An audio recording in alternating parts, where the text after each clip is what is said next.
Hello. All right, we are now being live streamed on YouTube. Hi, my name is Paul Sugarman. This is the Instant Shakespeare Company. Today we're doing a reading of the Chronicle History of King Lear, the quarto of Lear. And my name is Paul Sugarman, and I'll be playing Cornwall, the Doctor and the Captain. And I will turn it over to Mark Gehring, our playmaster.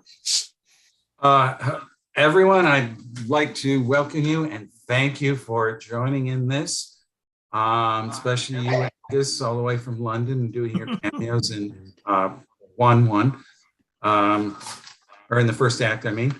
So I'm just going to go down the list, the cast list as I have it, and ask you to introduce yourself. So first, Paula.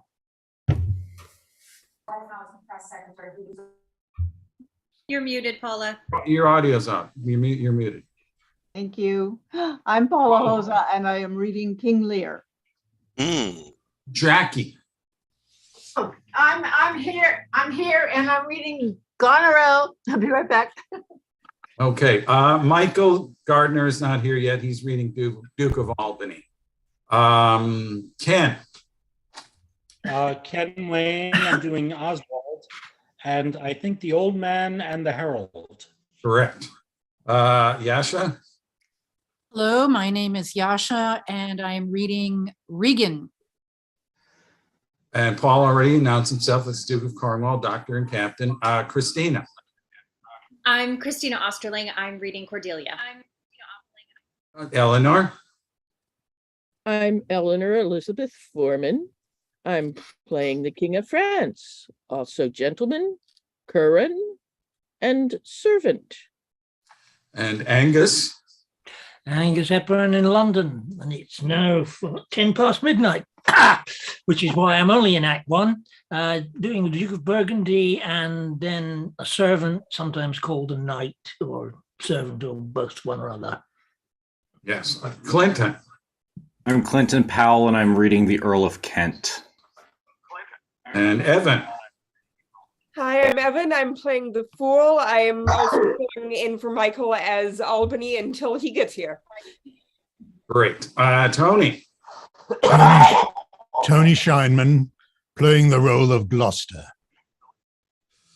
And I am Mark Gehring, and I'm playing Edgar. And Bill. I'm Bill. I'm playing Edmund, also known as Bast, all over the script. And I am also a second servant. And way down in Act 3 or so. All right. All right, that is the cast. And this is the Quarto 1 text of King Lear, and it varies quite a bit from the first folio. The punctuation is quite different.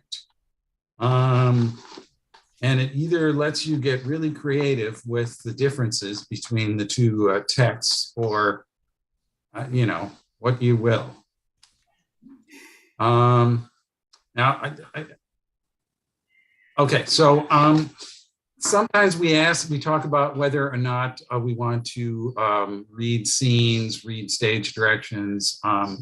It doesn't really matter to me either way. Does anyone else have an opinion?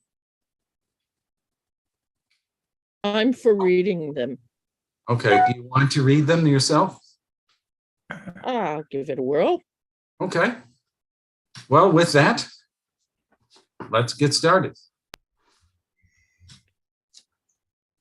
Act 1, Scene 1. Enter Kent, Gloucester, and Bastard. I thought the king had more affected the Duke of Albany than Cornwall. It did always seem so to us. But now, in the division of the kingdom,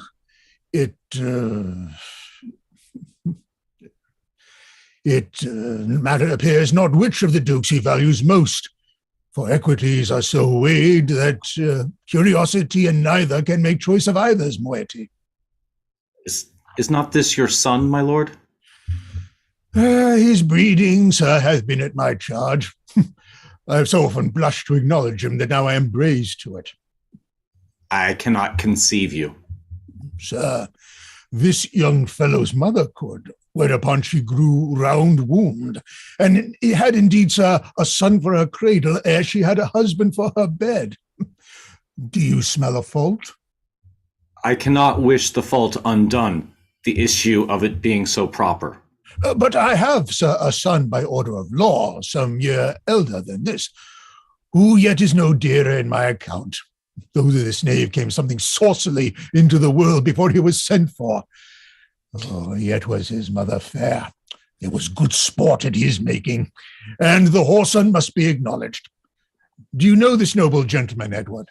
No, my lord. My lord of Kent. Remember him hereafter as my honorable friend. My service is to your lordship. I must love you and sue to know you better. Sir, I shall study deserving. He hath been out 9 years, and away he shall again. The king is coming.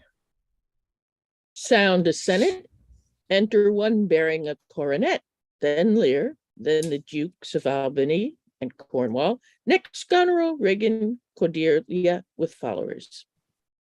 Attend, my lords of France and Burgundy, Gloucester. I will, my lord. Meantime, we will express our darker purposes. The map there. No, we have divided in 3 our kingdom, and 'tis our first intent to shake all cares and business of our state, confirming them on younger years. The 2 great princes, France and Burgundy, great rivals in our youngest daughter's love, long in our court have made their amorous sojourn, and here are to be answered. Tell me, my daughters, which of you, shall we say, doth love us most, that we our largest bounty may extend where merit doth most challenge it? Goneril, our eldest born, speak first.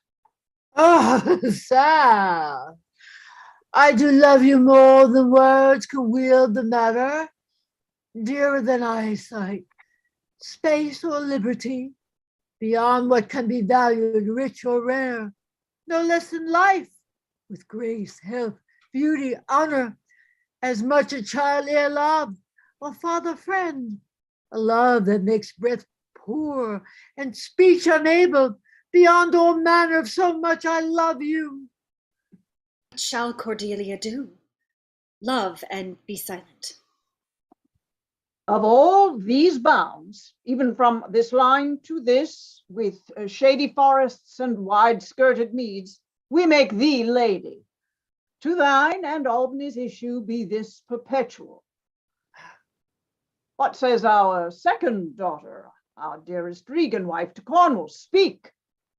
Sir, I am made of the self-same metal that my sister is, and prize me at her worth in my true heart. I find she names my very deed of love. Only she came short, that I profess myself an enemy to all other joys, which the most precious square of sense possesses, and find I am alone felicitate in your dear highness love.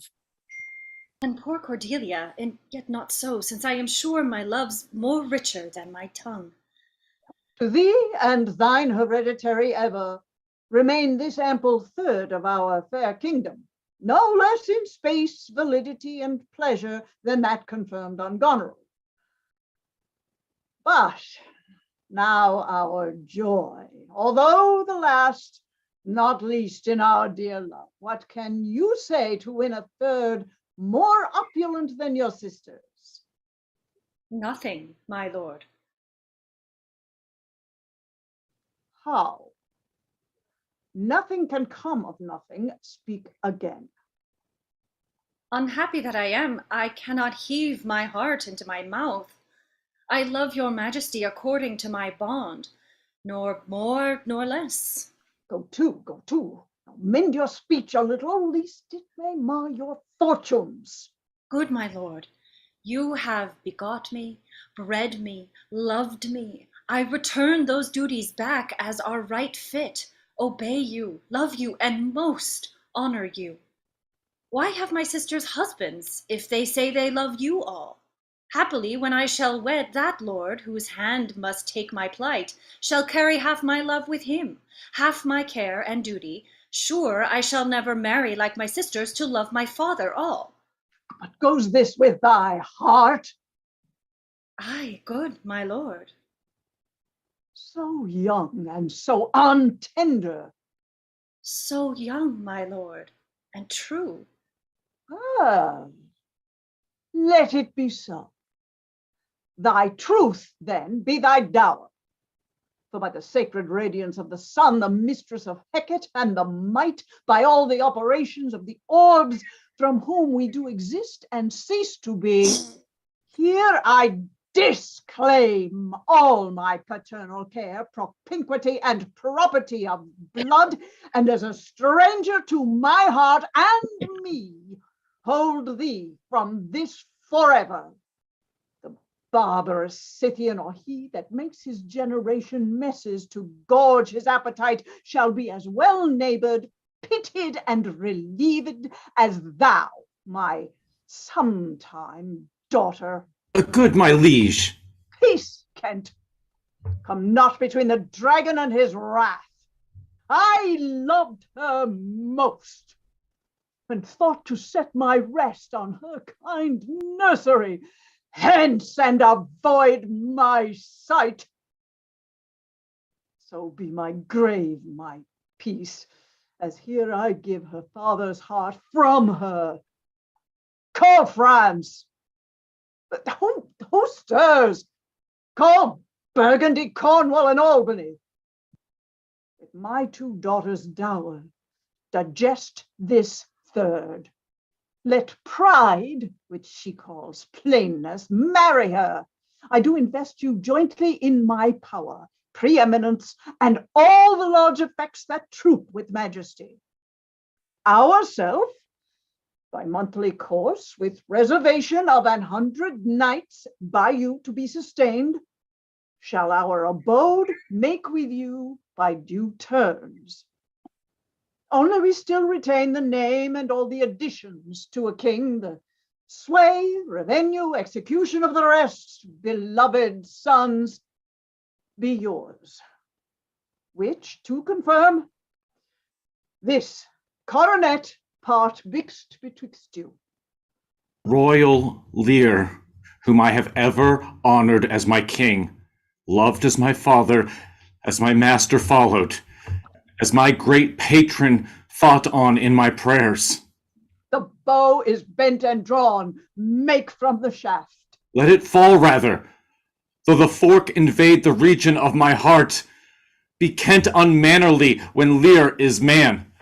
What wilt thou do, old man? Thinkest thou that duty shall have dread to speak when power to flattery bows? To plainness honors bound when majesty stoops to folly? Reverse thy doom, and in thy best consideration check this hideous rashness. Answer my life, my judgment, that thy youngest daughter does not love thee least, nor are those empty-hearted whose low sound reverbs no hollowness. And on thy life no more. My life I never held but as a pawn to wage against thy enemies, nor fear to lose it, thy safety being the motive. Out of my sight!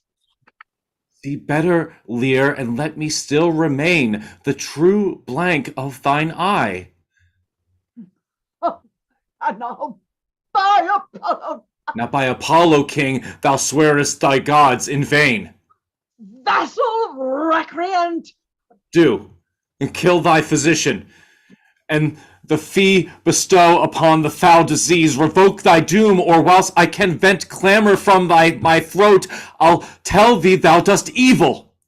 Hear me on thy allegiance, hear me. Since thou hast sought to make us break our vow, which we durst never yet, and with straight pride to come between our sentence and our power, which nor our nature nor our place can bear, our potency made good, take thy reward. 4 days we do allot thee for provision to shield thee from diseases of the world, and on the 5th to turn thy hated back upon our kingdom. If on the 10th day following thy banished trunk be found in our dominions, the moment is thy death. Away, by Jupiter, this shall not be revoked. I fare thee well, king, since thus thou wilt appear. Friendship lives hence, and banishment is here. The gods to their protection take the maid that rightly thinks, and hast most justly said. And your large speeches may your deeds approve, that good effects may spring from words of love. Thus Kent, O princes, bid you all adieu. He'll shape his old course in a country new. Enter France and Burgundy with Gloucester. Here's France and Burgundy, my noble lord. My lord of Burgundy, we first address towards you, who with a king hath rivaled for our daughter. What in the least will you require in present dower with her, or cease your quest of love? Royal Majesty, I crave no more than what your highness offered, nor will you tender less. Right, noble Burgundy, when she was dear to us, we did hold her so. But now her price is fallen. So there she stands. If aught within that little seeming substance, or all of it, with our displeasure pieced, and nothing else may fitly like your grace, she's there, and she is yours. I know no answer.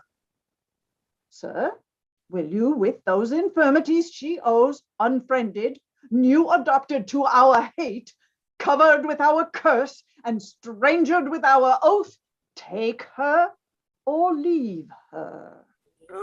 Pardon me, royal sir. Election makes not up on such occasions. Then leave her. For by the power that made me, I tell you all her wealth. For you, great king, I would not from your love make such a stray to match you where I hate. Therefore beseech you to avert your liking a more worthier way than on a wretch whom nature is ashamed almost to acknowledge hers. This is most strange, that she that even now but was your best object, the argument of your praise, balm of your age, most best, most dearest, should in this trace of time commit a thing so monstrous to dismantle so many folds of favor. Sure, her offense must be of such unnatural degree that monsters it. Her you for vouched affections fallen into taint, which to believe of her must be a faith that reason without miracle could never plant in me. I yet beseech your majesty, if for I want that glib and oily art to speak and purpose not, since what I well intend, I'll do it before I speak, that you may know it is no vicious blot, murder or foulness, no unclean action or dishonored step that hath deprived me of your grace and favor, but even for want of that, for which I am rich, a soliciting eye and such a tongue as I am glad I have not, though not to have it, hath lost me your liking. Go to, go to. Better thou hadst not been born than not to have pleased me better. Is it for this? A tardiness in nature that often leaves the history unspoke that it intends to do? My lord of Burgundy, what say you to the lady?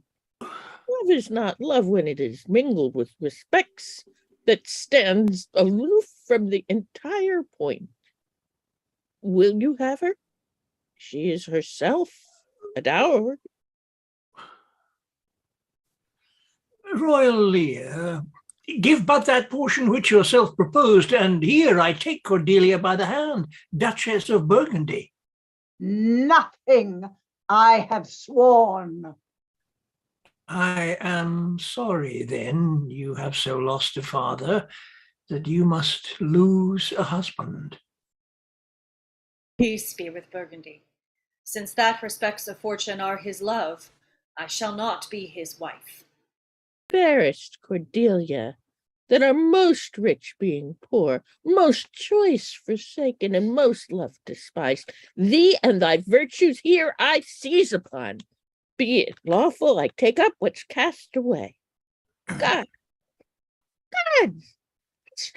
from their coldest neglect my love should kindle to inflamed respect. Thy dowerless daughter, king, thrown to thy chances, queen of us, of ours, and our fair France, not all the dukes in waterish Burgundy shall buy this unprized, precious maid of me. Bid them farewell, Cordelia. Though unkind, thou losest here a better where to find. Thou hast her, France. Let her be thine, for we have no such daughter, nor shall ever see that face of hers again. Ever be gone, without our grace, our love, our benison. Come, noble Burgundy. Exit Lear and Burgundy.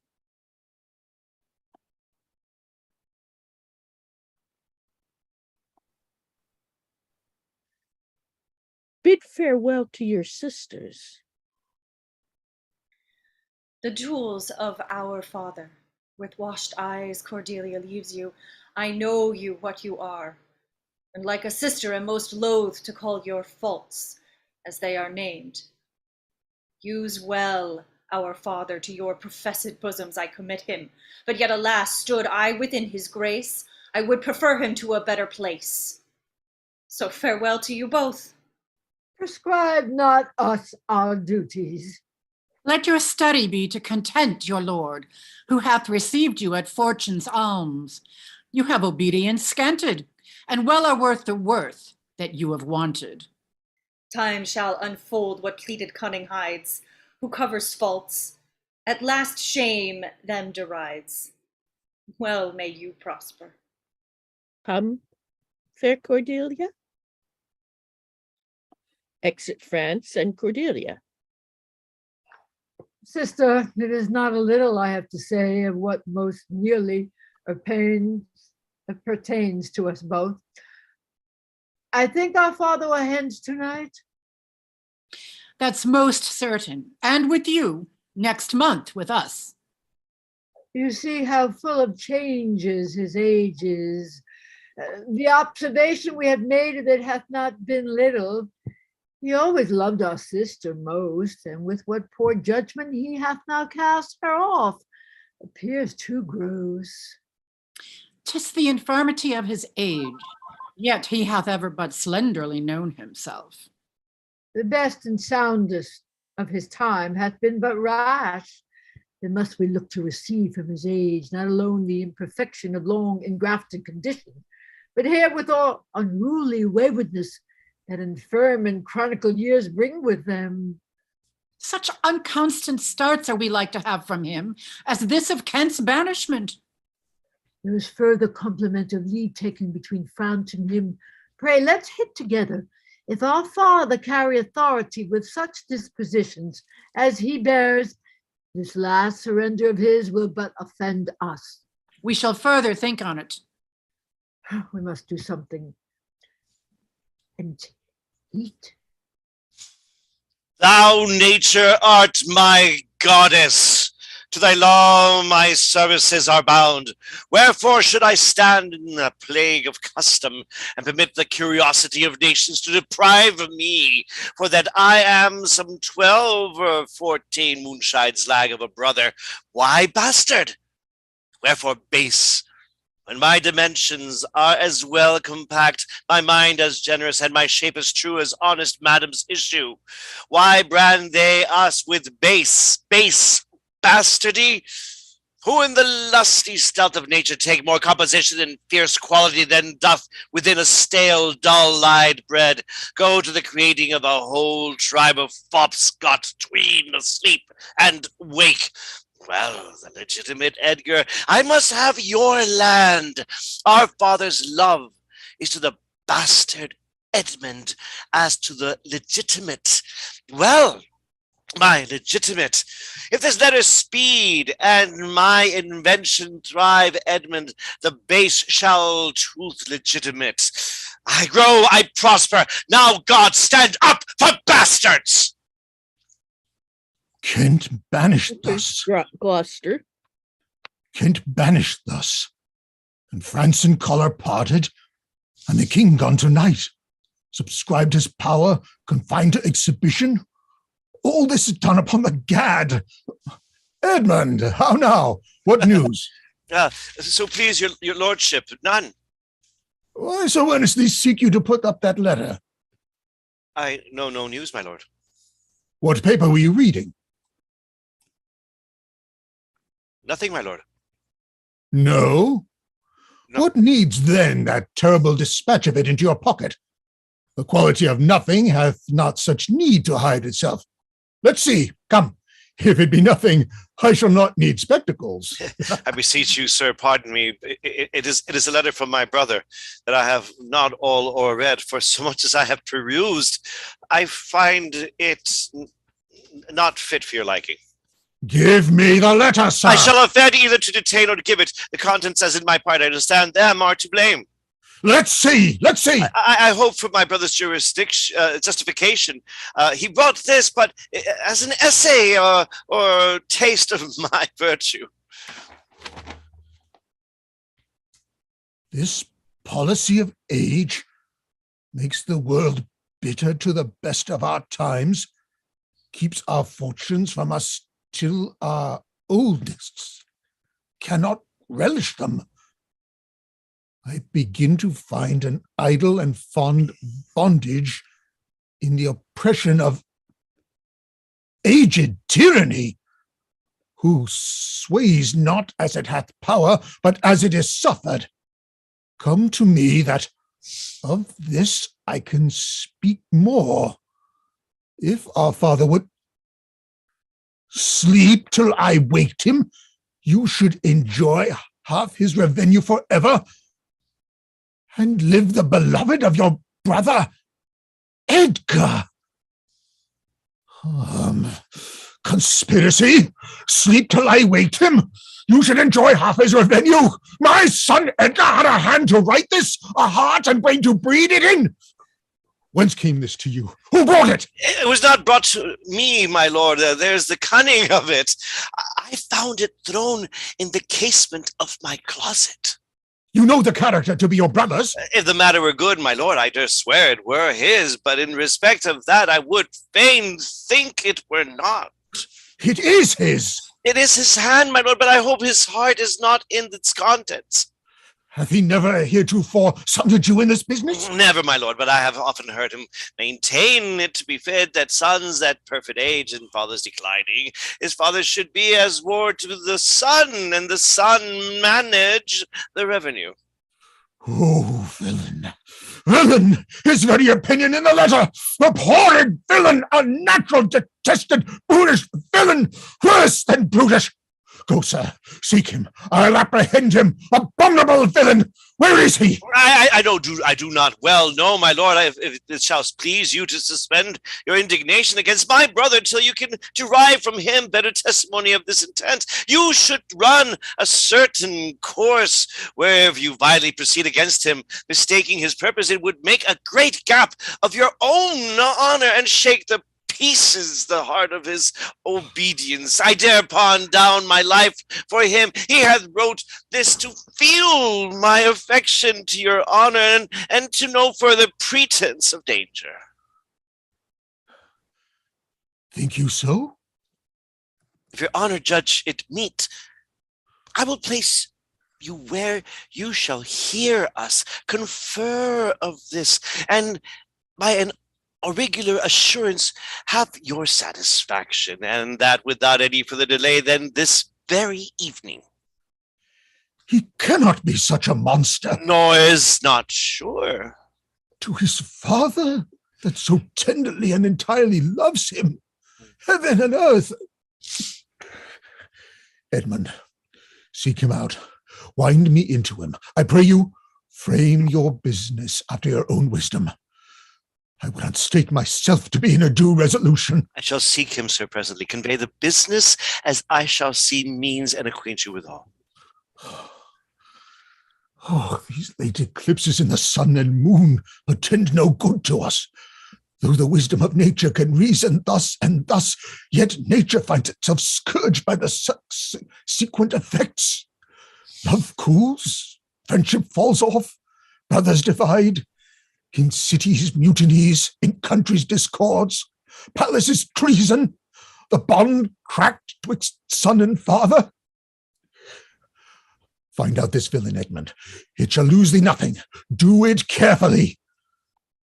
And the noble and true-hearted Kent banished. His offense, honesty.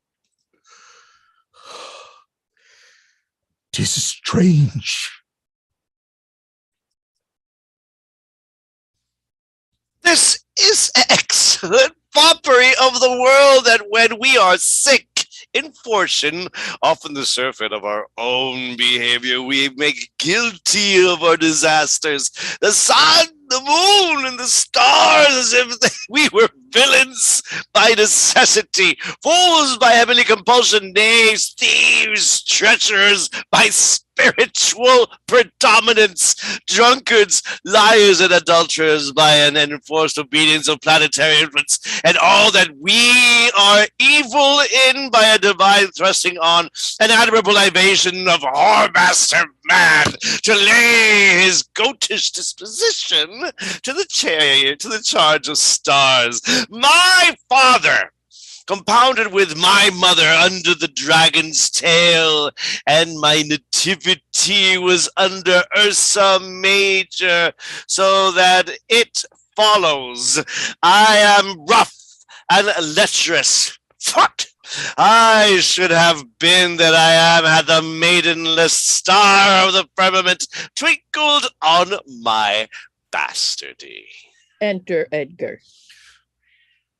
Edgar, and out he comes like the catastrophe of the old comedy. Mine is villainous melancholy, with a Sith like them of Bedlam. Oh, these eclipses do portend these divisions. Oh, now, Brother Edwin, what serious contemplation are you in? I'm thinking, brother, of a prediction I read this other day. What should follow these eclipses? Do you bruise yourself about that? I promise you the effects of writ of succeed unhappily, as of unnaturalness between the child and the parent, death, dearth, dissolutions, and ancient enmities, divisions of state, menaces, and maledictions against king and nobles, needles, diffidences, banishments of wreaths, dissipation of cohorts, nuptial breaches, I know not what. How long have you been the secretary? Come. When saw you my father last? Why, the night gone by. Spake you with him? 2 hours together. Parted you in good terms? Found you no displeasure in him by word or countenance?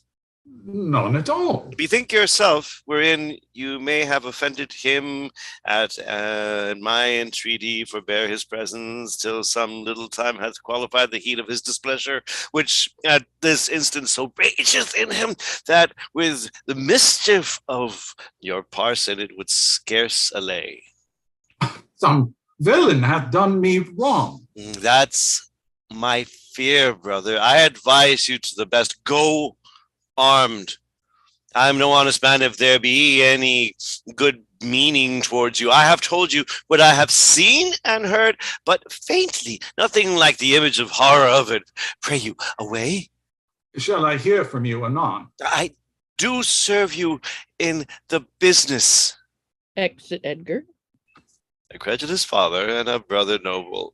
Oh, nature is so far from doing harms that he suspects none. in whose foolish honesty my practices ride easy. I see the business, let him not by birth have lands by wit, all with me's meats that I can fashion fit. Exit. Act 1, Scene 3. Enter Goneril and gentleman. Did my father strike my gentleman for chiding of his fool? Yes, madam. Oh, by day and night he wrongs me. Every hour he flashes into one gross crime or other that sets us all at odds. I'll not endure it. His nights grow riotous, and himself upbraids us on every trifle. When he returns from hunting, I will not speak with him. Say I'm sick. If you come slack of former services, you shall do well. The fault of it I'll answer. He's coming, madam. I hear him. Oh, put on what weary negligence you please, you and your fellow servants. I'd have it come to question if he dislike it. Let him to our sister, whose mind and mine I know in that are one, not to be overruled. Idle old man that still would manage those authorities that he hath given away. Now, by my life, old fools are babes again, and must be used with checks as flatteries when they are seen abused. Remember what I tell you. Very well, madam. And let his knights have colder looks among you. What grows of it no matter. Advise your fellows so. I would read from hence occasions, and I shall that I may speak. I'll write straight to my sister to hold my very course. Go prepare for dinner. Exit. Act 1, Scene 4. Enter Kent. If but as well I other accents borrow, then can my speech diffuse. My good intent may carry through itself to that full issue for which I raised my likeness, now banished Kent. If thou canst serve where thou dost stand condemned, thy master whom thou lovest shall find the full of labor. Enter Lear. Let me not say a jot for dinner. Go get it ready. So now, what art thou? A man, sir. What dost thou profess? What wouldst thou with us? I do profess to be no less than I seem. To serve him truly, that will put me in trust. To love him that is honest, to converse with him that is wise and says little, to fear judgment, to fight when I cannot choose, and to eat no fish. What art thou? A very honest-hearted fellow, and as poor as the king. Ha! If thou be as poor for a subject as he is for a king, thou art poor enough. What wouldst thou? Service. Who wouldst thou serve? You. Dost thou know me, fellow? No, sir, but you have that in your countenance which I would fain call master. Oh, what's that? Authority. What services canst do? I can keep honest counsel, ride, run, mar a curious tale in telling it, and deliver a plain message bluntly. That which ordinary men are fit for, I am qualified in, and the best of me is diligence. How old art thou? Not so young to love a woman for singing, nor so old to dote on her for anything. I have years on my back, 48. Follow me. Thou shalt serve me. If I like thee no worse after dinner, I will not part from thee yet. Dinner! Ho! Dinner! Where's my maid? My fool? Go, you, and call my fool hither. You, Sirrah, where's my daughter? Enter Steward. So please you. What says the fellow there? What? Call the clap-hole back.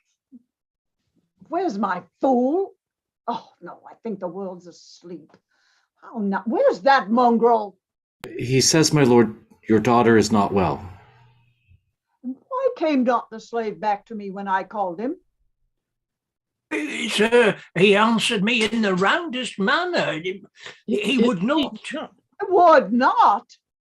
My lord, My lord, I what the know matter- not what Hey, the it's matter mine. is, but Hey, to my Elizabeth. judgment, your highness is Elizabeth. not It's entertained please. with It's that. Elizabeth. Angus. That's my role. I was given servant. No, Not this it's the servant. knight. This is the knight. You're a servant much later on.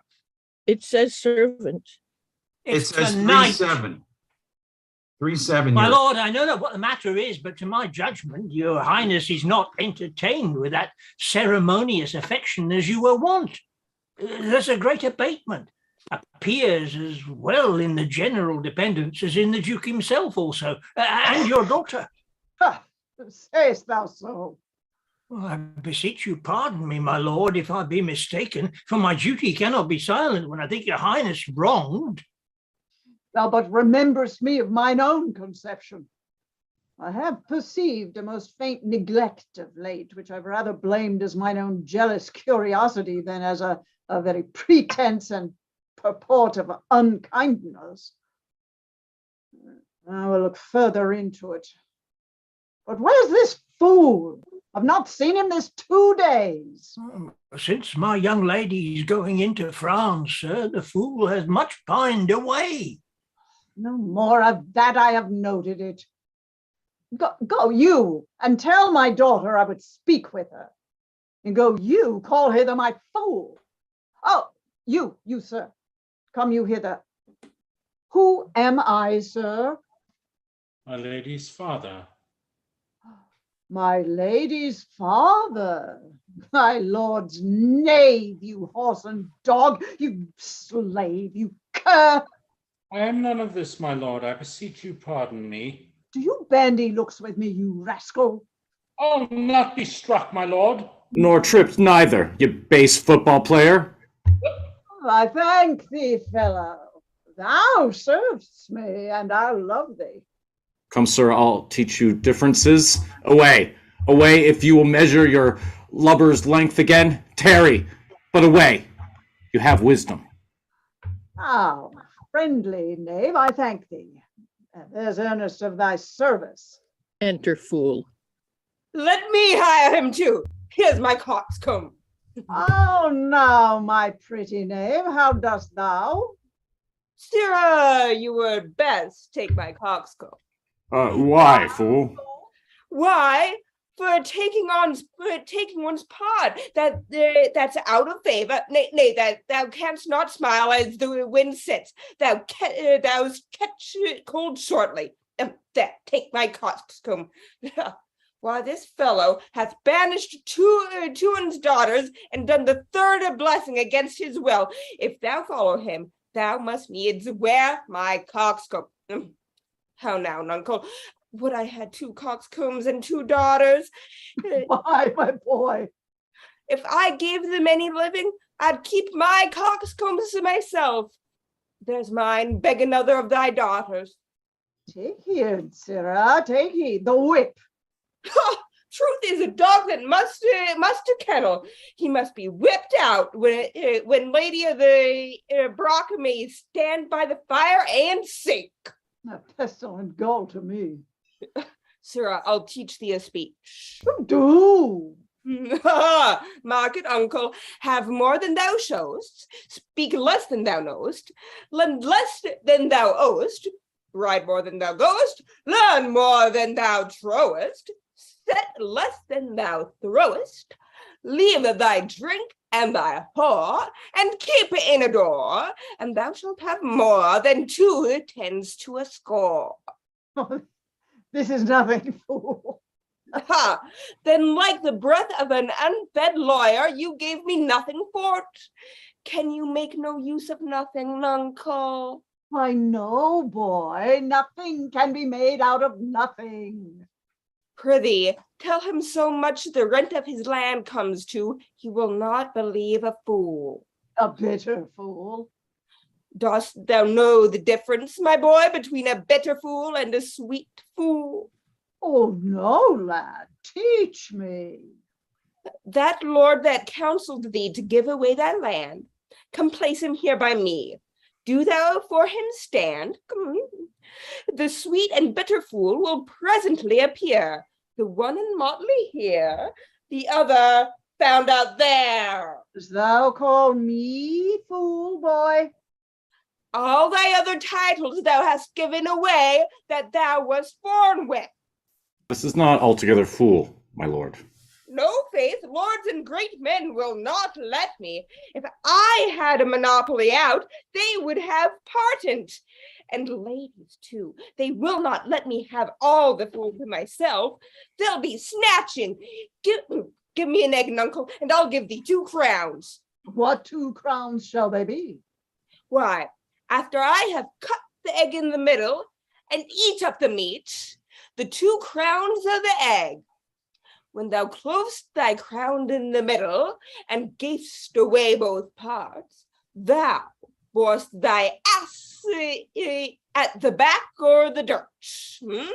Thou hadst little wit in thy bald crown when thou gavest thy golden one away. If I speak like myself in this, let him be whipped that first finds it so. Fools had ne'er less wit in a year, for wise men are grown foppish.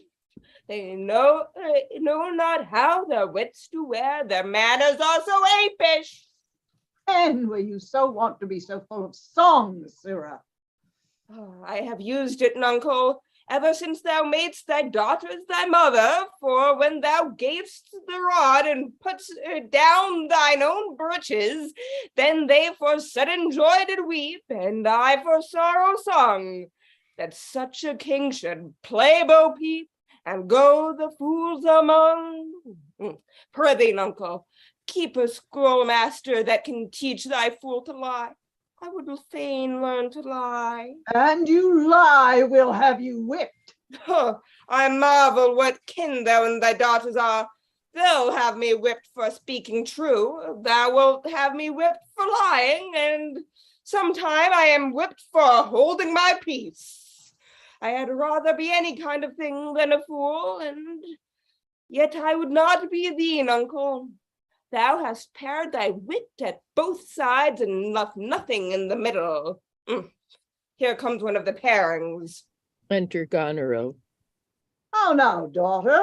What makes that frontlet on? Methinks you are too much a lady, the frown.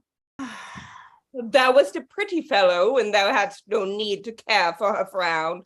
Thou art an without a figure. I am better than thou art now. I am a fool. Thou art nothing. Yes, forsooth, I would hold my tongue. Oh, so your face bids me, though you say nothing. He that keeps neither crust nor crumb, weary of all, shall want some. That's a shield peas cod. Not only, sir, this, you're all licensed fool, but other of your insolent retinue do hourly carp and quarrel, breaking forth in rank and not to be endured riots. Sir, I have thought, by making this well known unto you, to have found the safe redress, but now grow fearful by what yourself too late have spoken done, that you protect the course and put on by your allowance, which if you should, the fault would not scape censure, nor the redress sleep, which in the tender of a wholesome weal might in their working do you that offense, that else were shamed at that necessity might call discreet proceedings.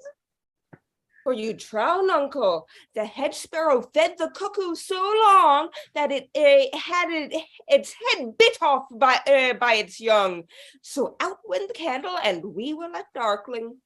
Are you our daughter? Oh, come, sir, I would you would make use of that good wisdom whereby know you are fraught, and put away these dispositions that of late transform you from what you rightly are. Oh, may not an ass know when the cart draws the horse? Judge, I love thee. Doth any here know me? Why, this is not Lear. Doth Lear walk thus, speak thus? Where are his eyes? His notion, weakness, or his discernings are lethargy, sleeping or waking? Sure 'tis not so. Who is it that can tell me who I am? Lear's shadow? I would learn that. For by the marks of sovereignty, knowledge, and reason, I should be false persuaded I had daughters. Well, which they will make an obedient father. Your name, fair gentlewoman? Oh, come, sir. This admiration is much of the savior of other your new pranks. I do beseech you understand my purposes aright, as you are old and reverend, should be wise. Here do you keep 100 knights and squires, men so disordered, so disvoiced and bold, that this our court infected with their manners shows like a riotous inn. Epicurism and lust make more like a tavern or brothel than a great palace. The shame itself doth speak for instant remedy. Be thou desired by her that else would take the thing she begs, a little to disquiet your train, and the remainder that still shall depend to be such men as may resort your age that know themselves in you. Oh. Darkness and devils! Saddle my horses, call my train together. Degenerate bastard, I'll not trouble thee. Yet have I left a daughter. You strike my people, and your disordered rabble makes servants of their betters. Enter Too Duke. late. Repent. Oh, sir, are you come? Is it your will that we prepare any horses? Ingratitude, thou marble-hearted fiend, more hideous when thou showest thee in a child than the sea monster. Detested kite, thou list my train, and men of choice and rarest parts, that all particulars of duty know, and in the most exact regard support the worships of their name.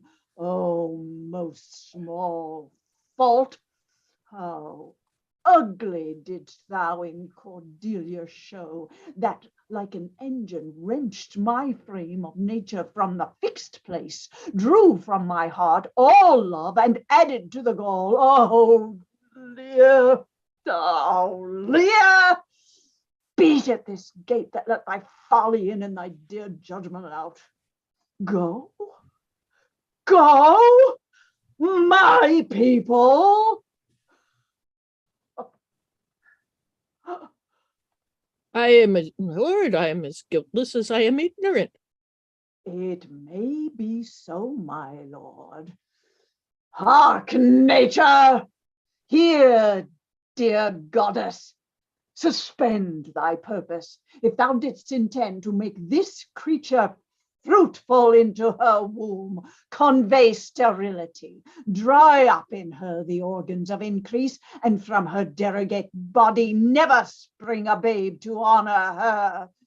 If she must teem, create her child of spleen, that it may live and be a thorough disnatured torment to her, that it stamp wrinkles in her brow of youth, with accent tears fret channels in her cheeks, turn all her mother's pains and benefits to laughter and contempt, that she may feel, that she may feel how sharper than a serpent's tooth it is to have a thankless child. Oh, gods that we adore, where Go. comes of this? Oh, never afflict yourself to know the cause, but let his disposition have that scope that dotage gives it. What? 50 of my followers at a clap within a fortnight? What is the matter, sir? I'll tell thee, life and death. I am ashamed that thou hast power to shake my manhood thus, that these hot tears that break from me perforce should make the worst blasts and fogs upon the untender woundings of a father's curse, peruse every sense about the old fond eyes. Beweep this cause again, I'll pluck you out, and you cast with the waters that you make to temper clay. Is't come to this? Yet have I left a daughter, whom I am sure is kind and comfortable. When she shall hear this of thee, with her nails she'll flee thy wolfish visage. Thou shalt find that I'll resume the shape which thou dost think I have cast off forever. Thou shalt, I warrant thee. Do you mark that, my lord? I cannot be so partial, Goneril, to the great love I bear you. Oh, come, so no more. You're more naive than fool after your master. Nuncle here, Nuncle, he could tarry and take the fool with a fox when one has caught her. Such a daughter should sure to the slaughter. If my cap would buy a halter, so the fool follows after. What, Oswald? Oswald, Here, here, madam. here, madam. What? Have you writ this letter to my sister? Yes, madam. Oh, take you some company and away to horse, inform her full of my particular fears, and thereto add such reasons of your own as may compact it more. Get you gone, and after your return, now my lord, this mild gentleness and course of yours, though I dislike not, yet under pardon you are much more adept at wisdom, want of wisdom, than praise for harmful mildness. How far your eyes may pierce, I cannot tell. Striving to better aught, we mart what's well. Nay, then do well, the event. Exeunt. Act 1, Scene 5. Enter Lear. Go you before to Gloucester with these letters. Acquaint my daughter no further with anything you know than comes from her demand out of the letter. If your diligence be not speedy, I shall be there before you. I will not sleep, my lord, till I have delivered your letter. Exit. If a man's brains were in his heels, were it not in danger of kibes? Aye, boy. Then I prithee be married, thy wit shall never go slipshod. Shalt see thy other daughter will use thee kindly, for though as she sees like this as a crab like an apple, yet I con what I can tell. What canst thou tell, my boy? She taste as like this, as a crab doth to a crab. Thou canst not tell why one's nose stands in the middle of his face. No. Why, to keep his eyes on either side of his nose, that what a man cannot smell out, he may spy into. I did her wrong. Canst tell how an oyster makes his shell?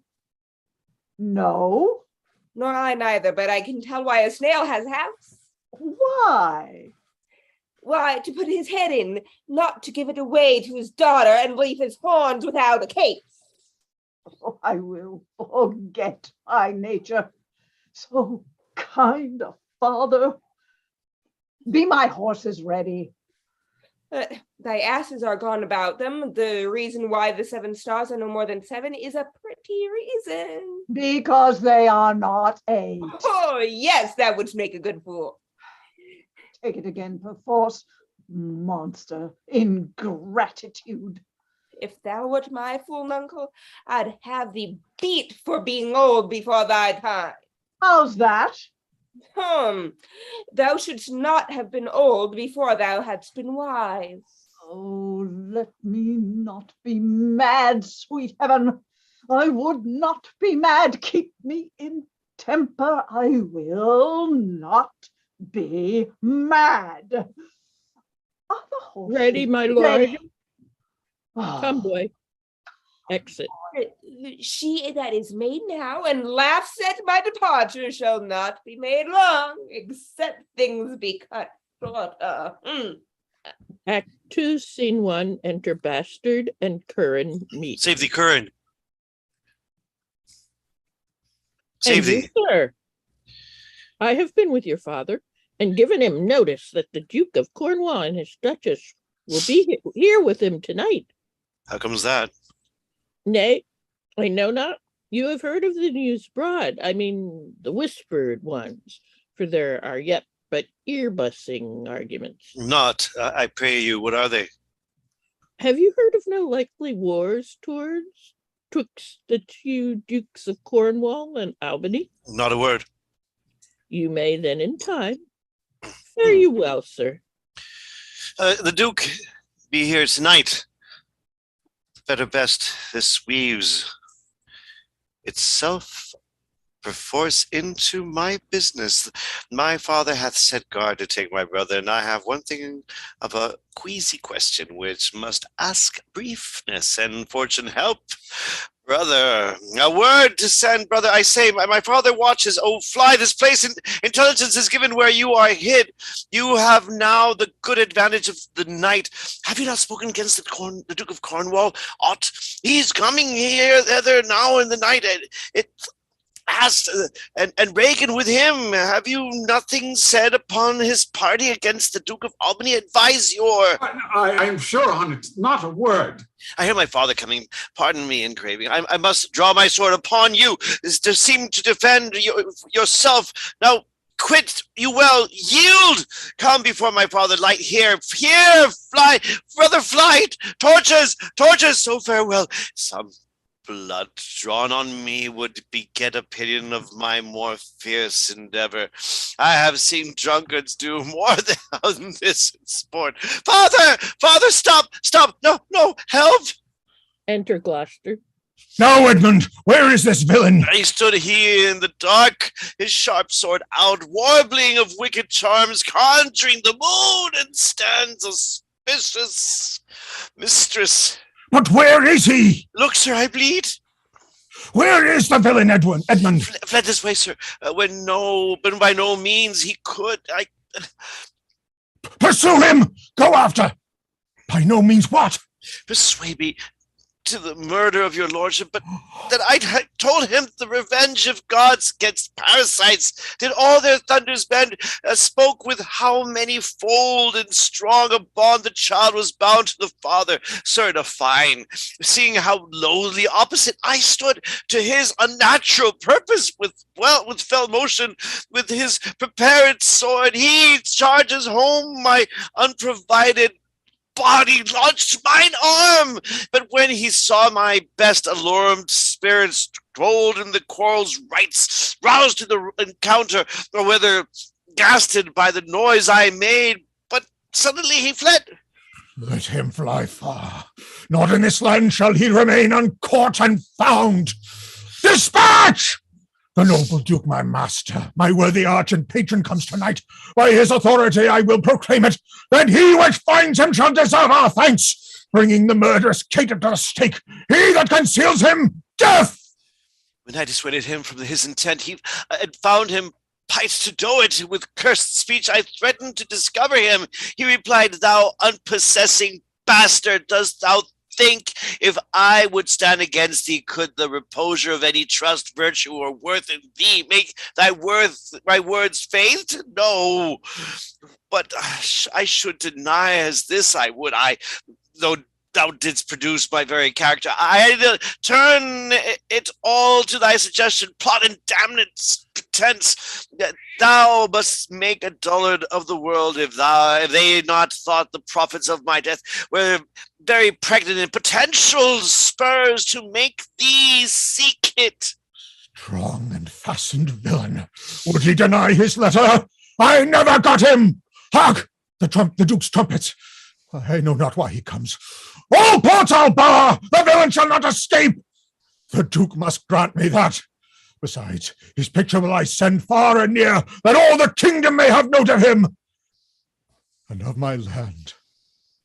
Kind, loyal, and natural boy, I'll work the means to make thee capable. Enter the Duke of Cornwall. How now, my noble friend, since I came hither, which I can call but now, I have heard strange news. Ah, my dear lady wife, Regan.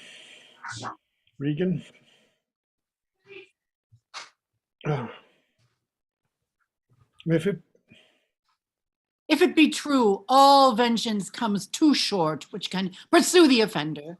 How dost, my lord? Madam, my old heart is cracked. It's cracked. What, did my father's godson seek your life?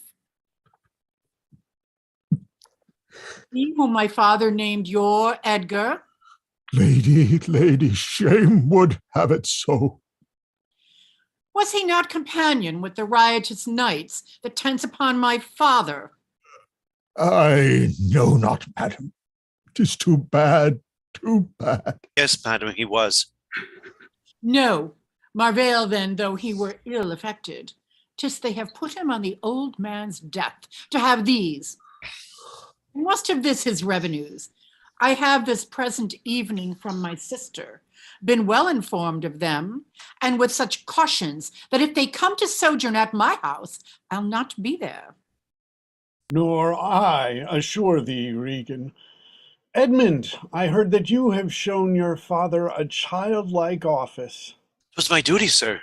He did betray his practice and received this hurt, you see, striving to apprehend him. Is he pursued? Aye, my good lord. Well, if he be taken, he shall never more be feared of doing harm.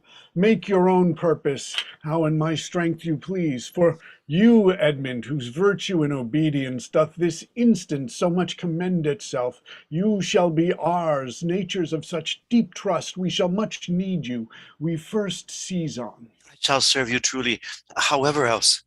For him I thank your grace. You know not why we came to visit you? Thus out of season, threatening dark-eyed night, occasions noble Gloucester of some prize, wherein we must have use of your advice.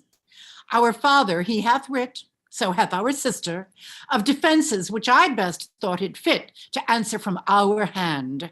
The several messengers from hence attend dispatch. Our good old friend, lay comforts to your bosom, and bestow your needful counsel to our business, which craves the instant use. I serve you, madam. Your graces are right welcome. Good evening. Paul, would you like to take over the stage directions?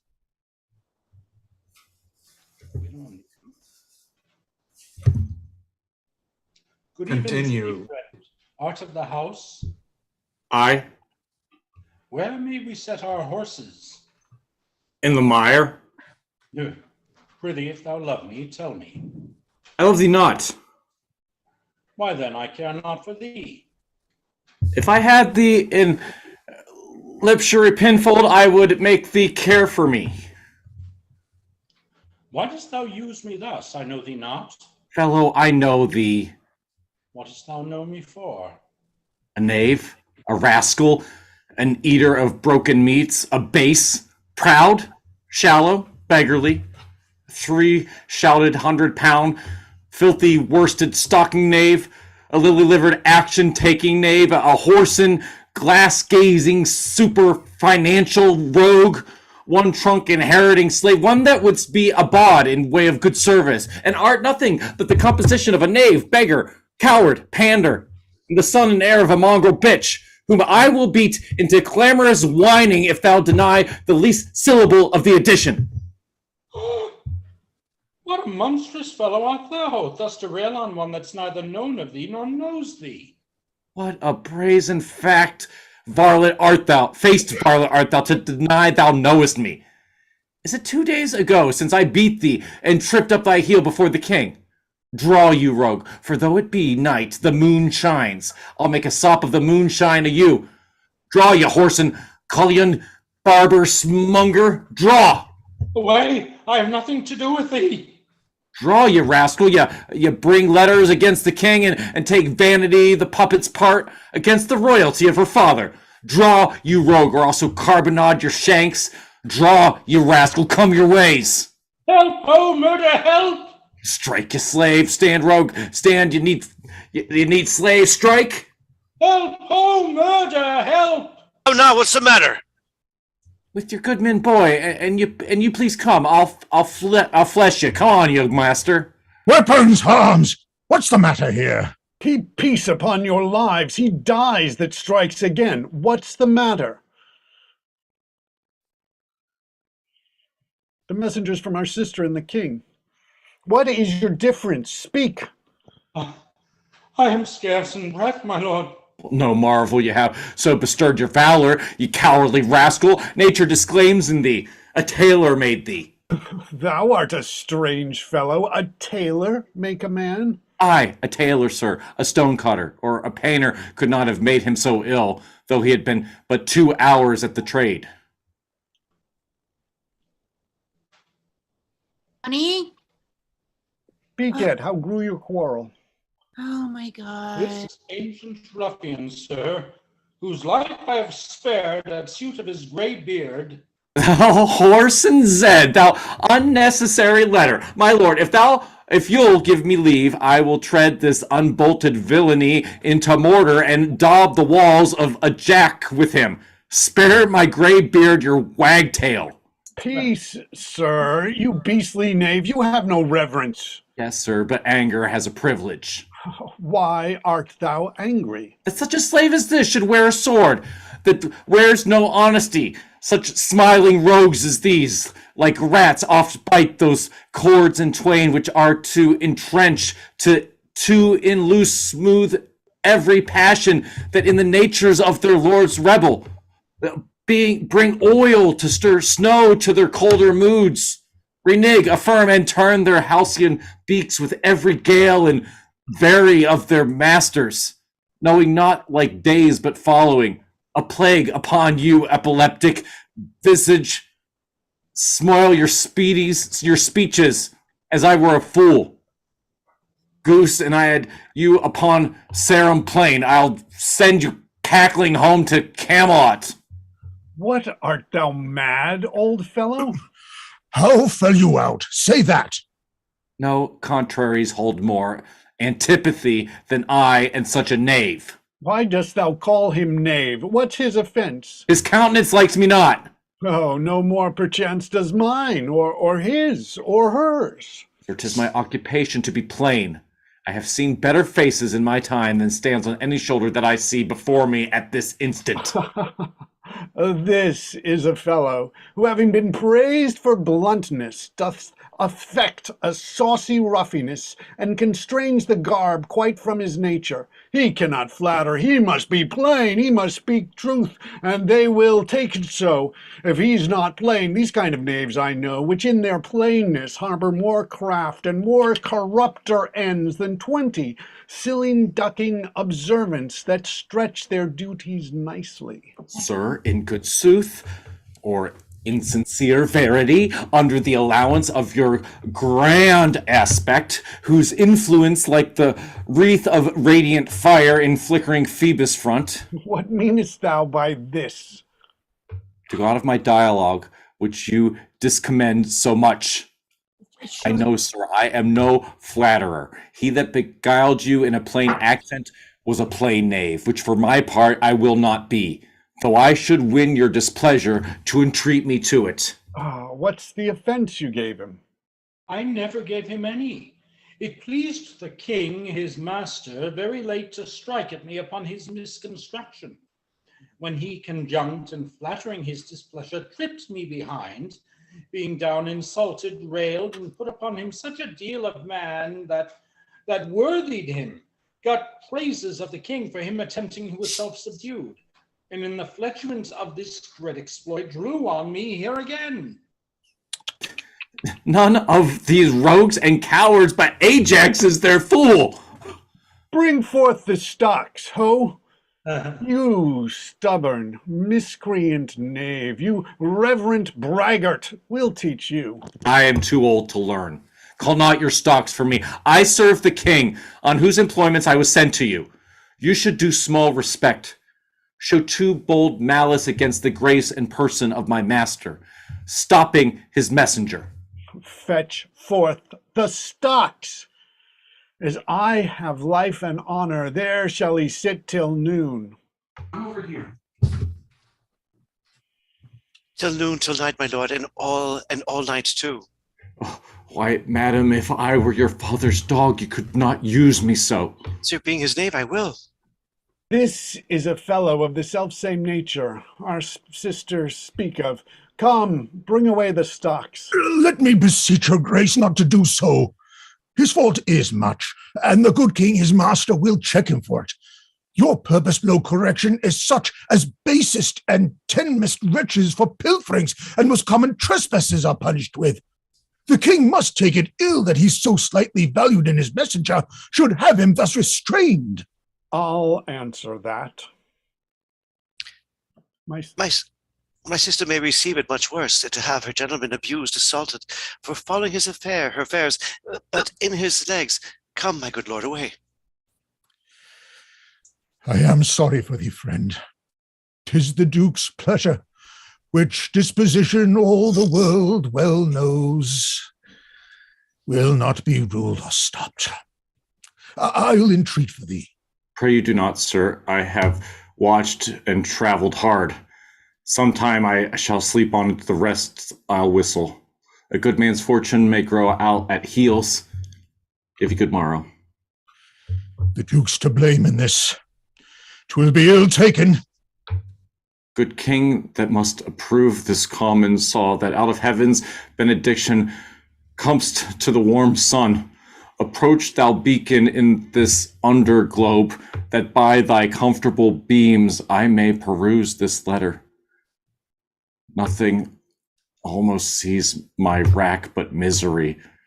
I know 'tis from Cordelia, who hath but fortunately been informed of my obscured course, and shall find time from this enormous state, seeking to give losses their remedy, all weary and overwatch, take vantage, heavy eyes, not to behold this shameful lodging.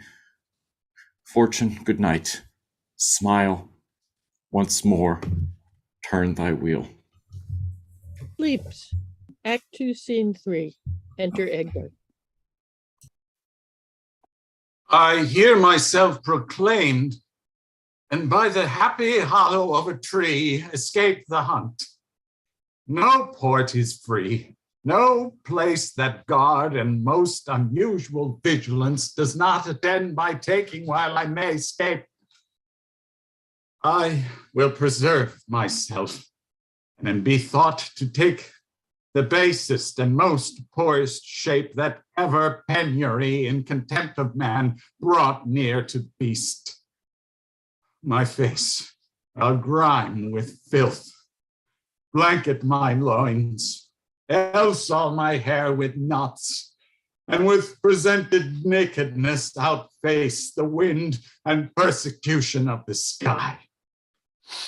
The country gives me proof and precedent of bedlam beggars who with roaring voices strike in their numbed and mortified bare arms pins, wooden bricks, nails, sprigs of rosemary. And with this horrible object from low service, poor pelting villages, sheep coats and mills, sometime with lunatic bands, sometime with prayers enforce their charity. Poor Turleygood, poor Tom. That's something yet. Edgar, I nothing am. Exit. Act 2, Scene 4. Enter King. 'Tis strange that they should so depart from hence and not send back my messenger.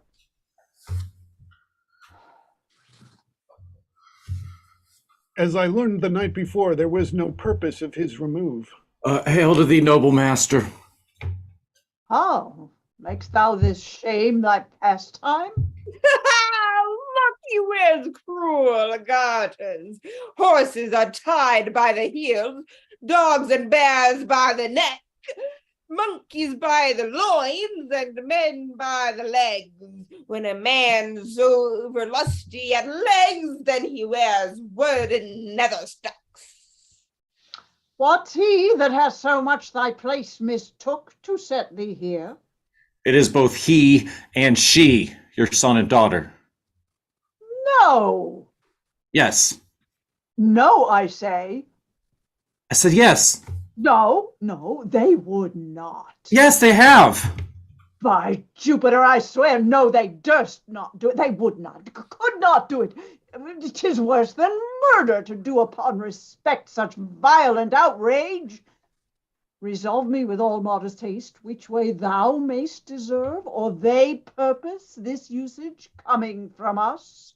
My lord, when at their home I did commend your highness letters to them, ere I was risen from the place that showed my duty kneeling, came there a reeking post, stewed in his haste, half breathless, panting forth from Goneril his mistress salutations, delivered letters spite of intermission, which presently they read, on whose contents they summoned up their men, straight took horse, commanded me to follow and attend the leisure of their answer, gave me cold looks, and meeting here the other messenger, whose welcome I perceived had poisoned mine, being the very fellow that of late displayed so saucily against your highness, having more man than wit about me, drew. He raised the house with loud and coward cries.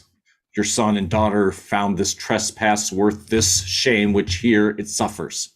Oh, how this mother swells up toward my heart. Hysterical passio down, thou climbing sorrow, thy elements below. Where is this daughter? With the earl, sir, within. Follow me not. Stay there. Made you no more office than what you speak of? No. How chanced the king comes with so small a train? And thou hadst been set in the stocks for that question, thou hadst well deserved it. Why, fool? We'll set thee to school to an ant, to teach thee there's no laboring in the winter, and all that follow their noses are led by their eyes, but blind men, and there's not a nose among 100, but can smell him that's stinking. Let go thy hold when a great wheel runs down a hill, lest it break thy neck with following it. But the great one that goes up the hill, let him draw thee after. When a wise man gives thee better counsel, give me mine again. I would have none but knaves follow it, since a fool gives it. That serves for gain, and follows but for form, will pack when it begin to rain, and leave thee in the storm. But I will tarry. The fool will stay, and let wise man fly. The knave turns fool that runs away. The fool no knave, pardie. Where learnt you this, fool? Not in the stocks, fool. Enter Lear and Gloucester. Deny to speak with me? They're sick. They're weary. They traveled hard tonight. Mere justice. Yeah, the images of revolt and flying off. Fetch me a better answer. My dear lord, you know the fiery quality of the Duke, how unremovable and fixed he is in his own course. Vengeance, death, plague, confusion, what fiery quality. Like Gloucester, I'd speak with the Duke of Cornwall and his wife. Aye, my good lord. The king would speak with Cornwall.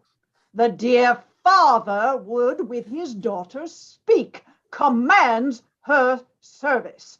Fiery Duke, tell the hot Duke that Lear...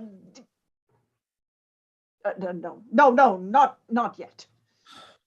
Oh, maybe he is not well. Infirmity doth still neglect all office, whereto our health is bound. We are not ourselves when nature, being oppressed, command the mind to suffer with the body. I'll forbear, and am fallen out with my more headier will to take the indisposed and sickly fit for the sound man. Oh, death on my state, wherefore should he sit here? This act persuades me that this remotion of the Duke and her is practice. Only give me my servant forth. Tell the Duke and his wife I'll speak with them now, presently. Bid them come forth and hear me, or at their chamber door I'll beat the drum till it cries, sleep to death. I would have all well betwixt you.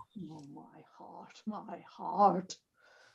Cry to it, nuncle, as the Cockney did to the eels when she put him the past alive. She wrapped him at the coxcombs with a stick and cried, "Down, wontons, down!" 'Twas her brother that put in the pure kindness to his horse and buttered his hay. Enter Duke and Regan. Good morrow to you both.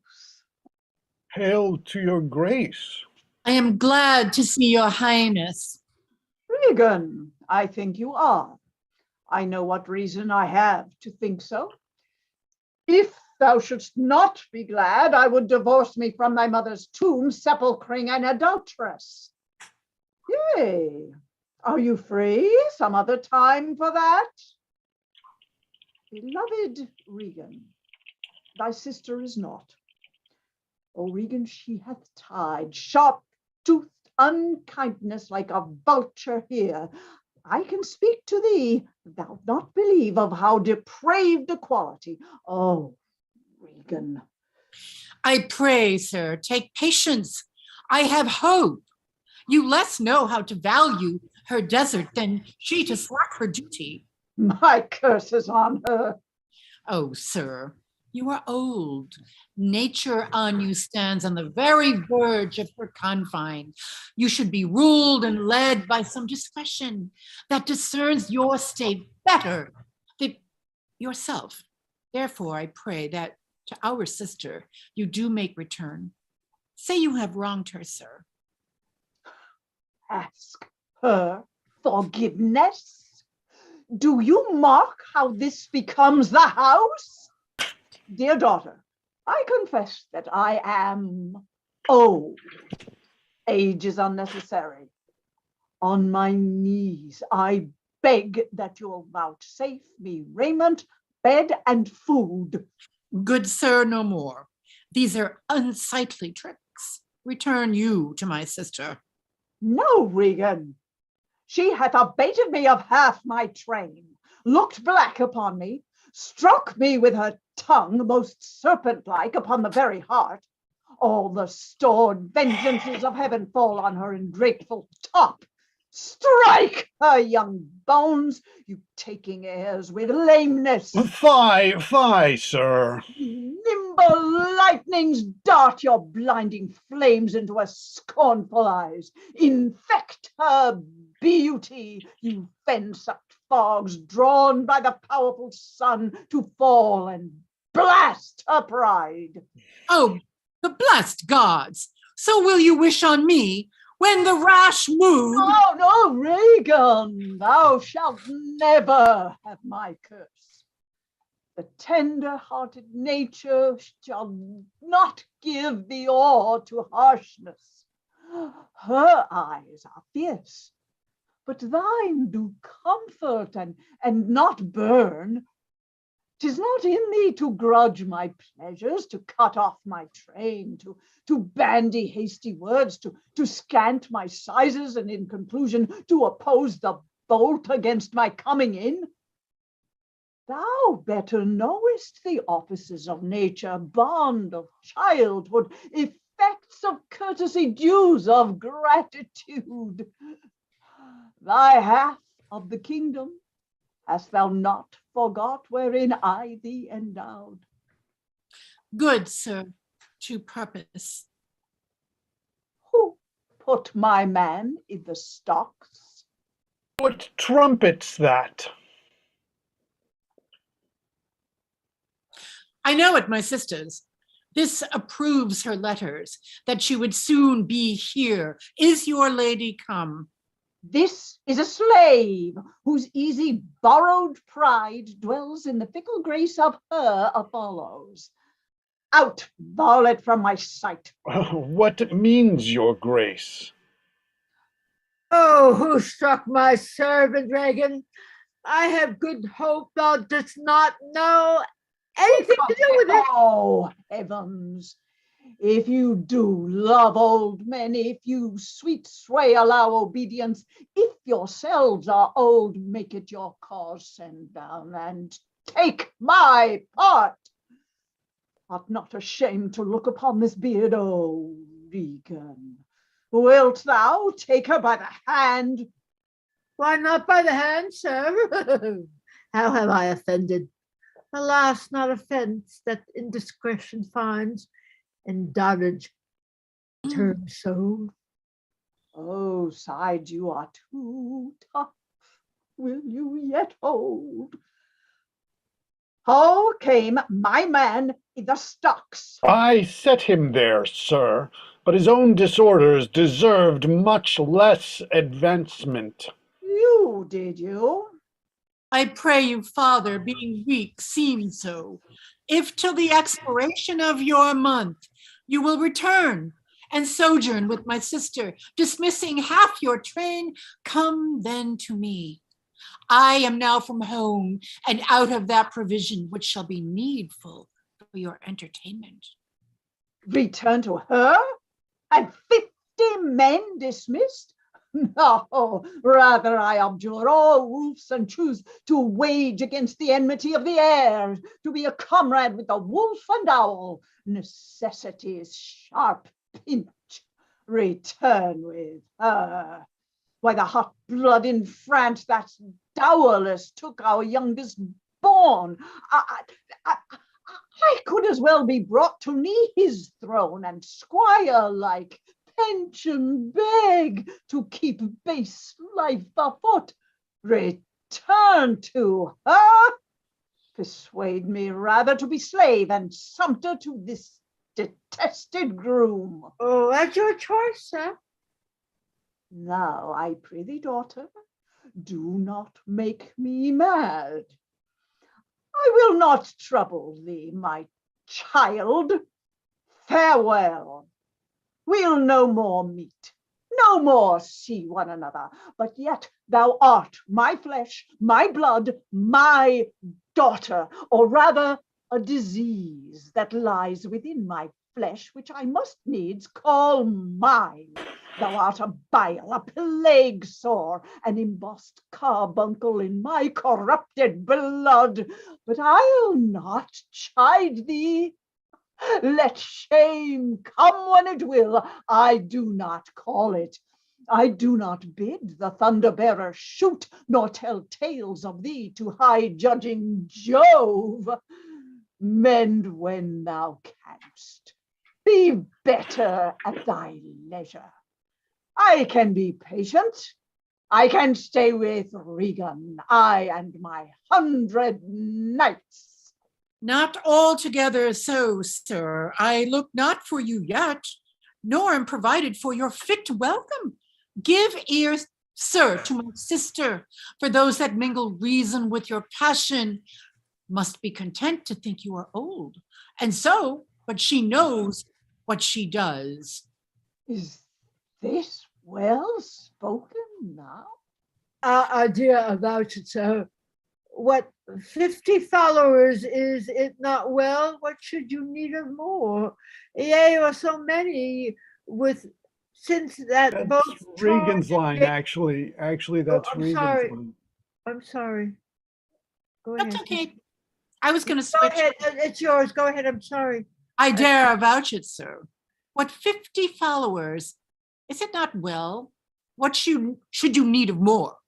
Yea, or so many sit that both charge and danger, speaks against so great a number. How in a house should many people under 2 commands hold amity? 'Tis hard, almost impossible. Oh, why not you, my lord, receive a tender from those that she calls servants, or from mine? Why not, my lord? If then they chance to slack you, we could control them. If you will come to me, For now I spy a danger. I entreat you to bring but 25, to no more will I give place or notice. I gave you all. And in good time you gave it. Made you my guardians, my depositaries, but kept a reservation to be followed with such a number. What? Must I come to you with 25? Regan, said you so? And speak it again, my lord. No more with me. Those wicked creatures yet do seem well favored when others are more wicked. Not being the worst stands in some rank of praise. I'll go with thee. Thy 50 yet doth double 25, and thou art twice her love. Oh, hear me, my lord. What need you 25, 10, or 5 to follow in a house where twice so many have a command to tend you? What needs one? Oh, reason not the need. Our basest beggars are in the poorest things superfluous. Allow not nature more than nature needs, man's life as cheap as beasts. Thou art a lady.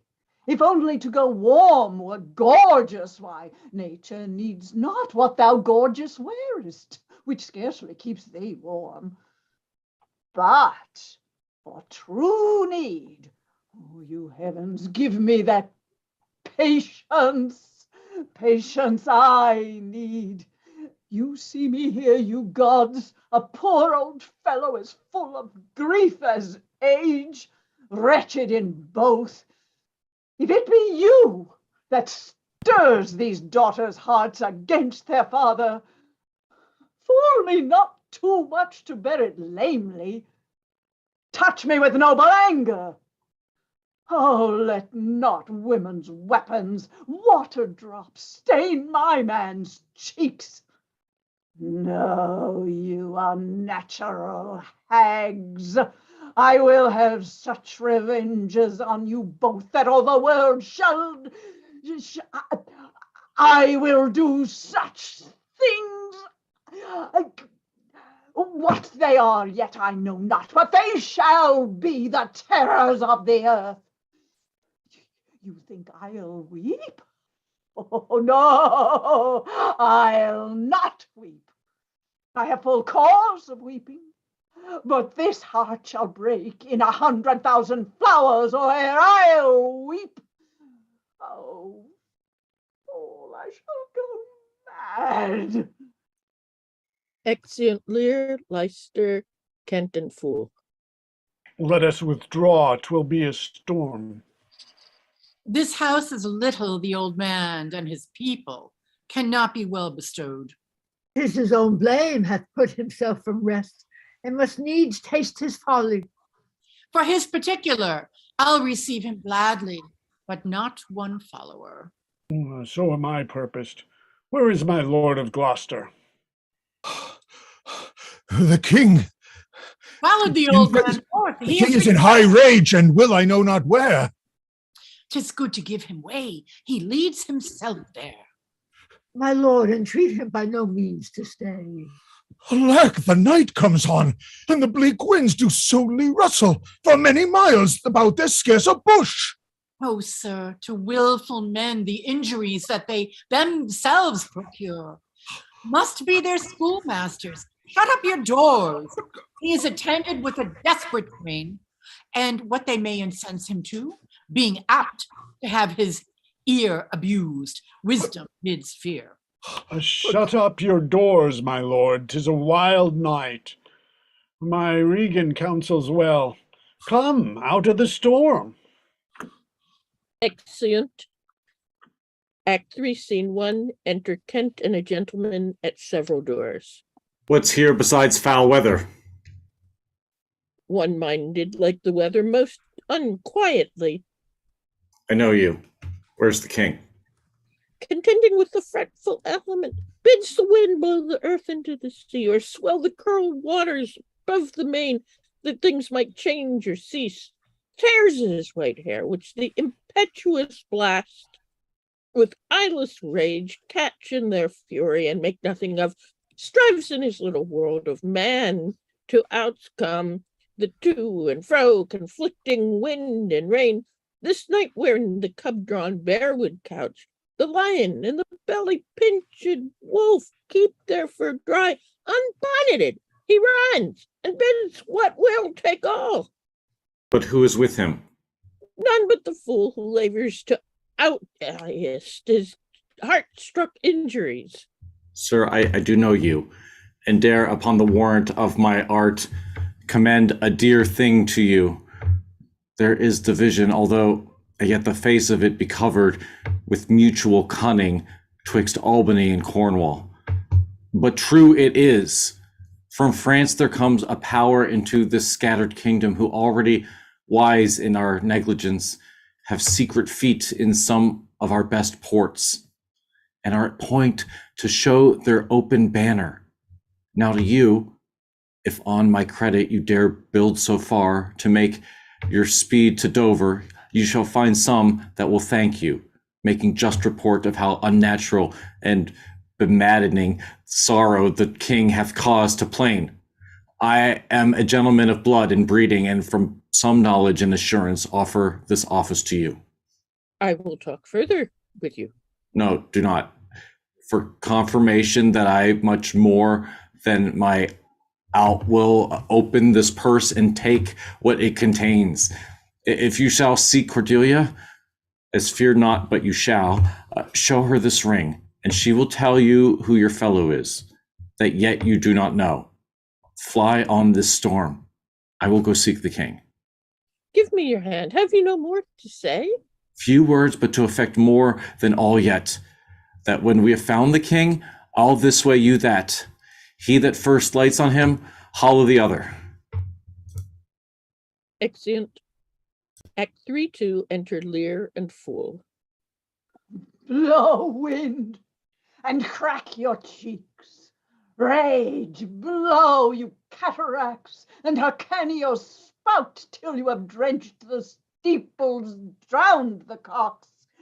You sulphurous and thought-executing fires, vaunt curers to oak-cleaving thunderbolts, singe my white head, and thou, O shaking thunder, smite flat the thick rotundity of the world, crack nature's mold, all Germans spill at once that make ingrateful man. Oh, nuncle, court holy water in a dry house is better than this rainwater out of door. Good nuncle, in and ask thy daughter's blessing. Here's a knight pities neither wise man nor fool. Ramble thy belly full. Spit fire, spout rain. The rain, wind, thunder, fire are my daughters. I task not you, you elements, with unkindness. I never gave you kingdom, called you children. You owe me no subscription. Why then let fall your horrible pleasure? Here I stand, your slave, a poor, infirm, weak, and despised old man. But yet I call you servile ministers that have with 2 pernicious daughters joined your high engendered battle gainst a head so old and white as this. Oh, 'tis foul. For he that has a house to put his head in has a good headpiece. The codpiece that will house before the head has any the head, and he shall lose. So beggars marry many. The man that makes his toe what he his heart should make shall have a corn cry woe, and turn his sleep to wake.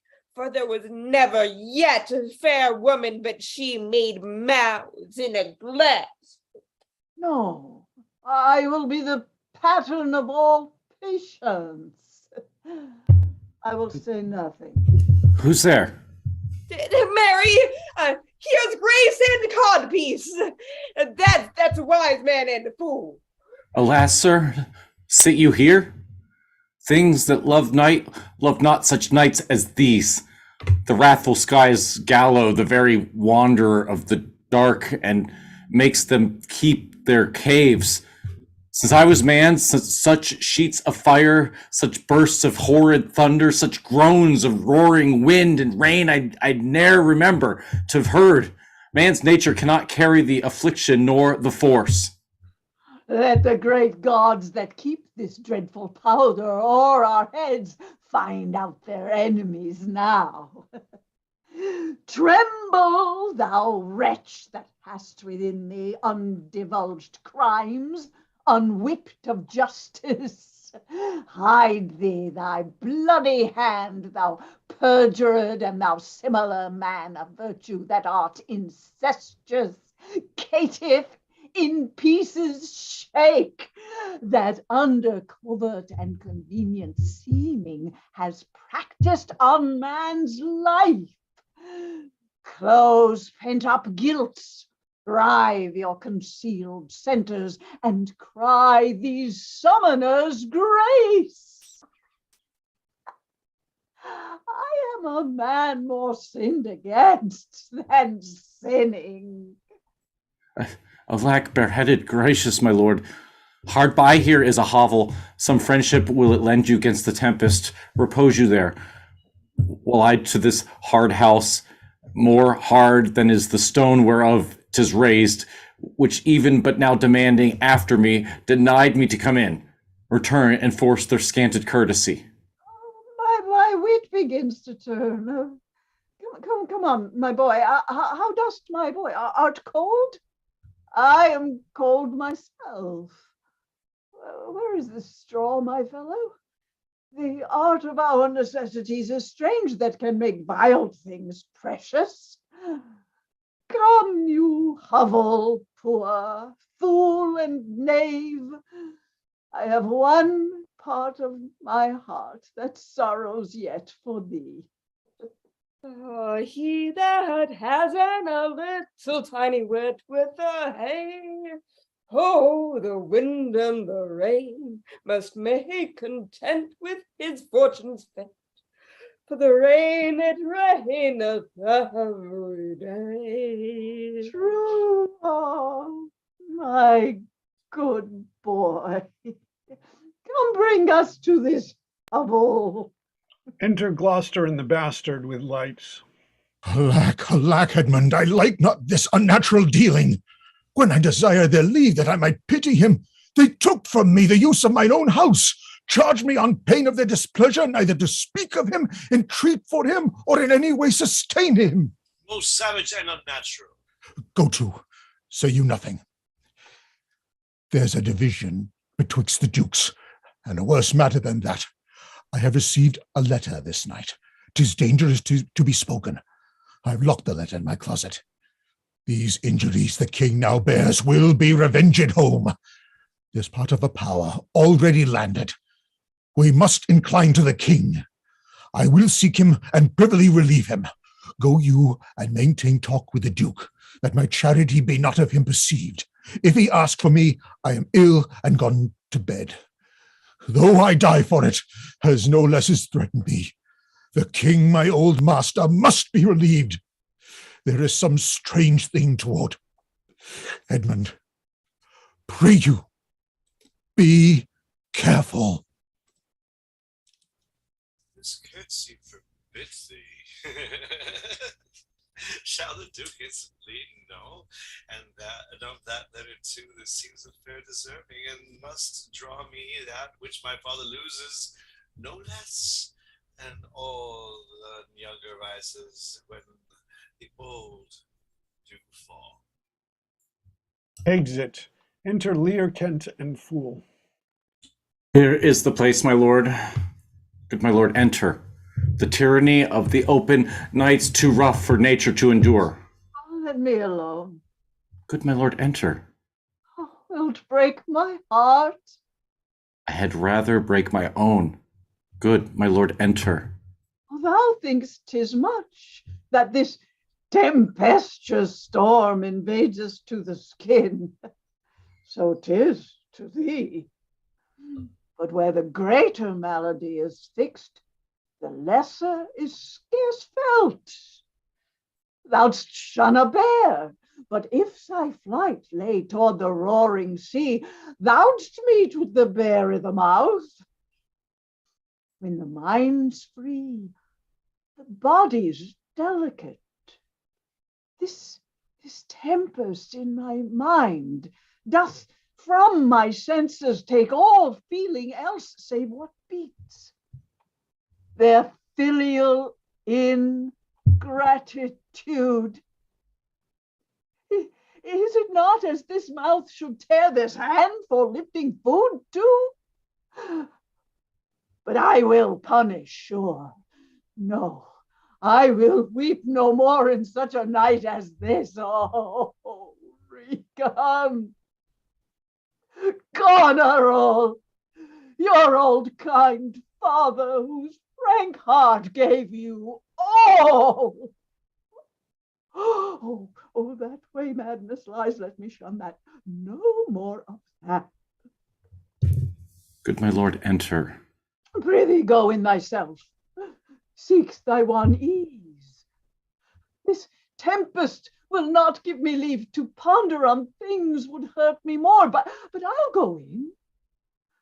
Poor naked wretches, wheresoe'er you are that bide the pelting of this pitiless night, how shall your houseless heads and unfed sides, your looped and windowed raggedness defend you from seasons such as these? Oh, I have ta'en too little care of this.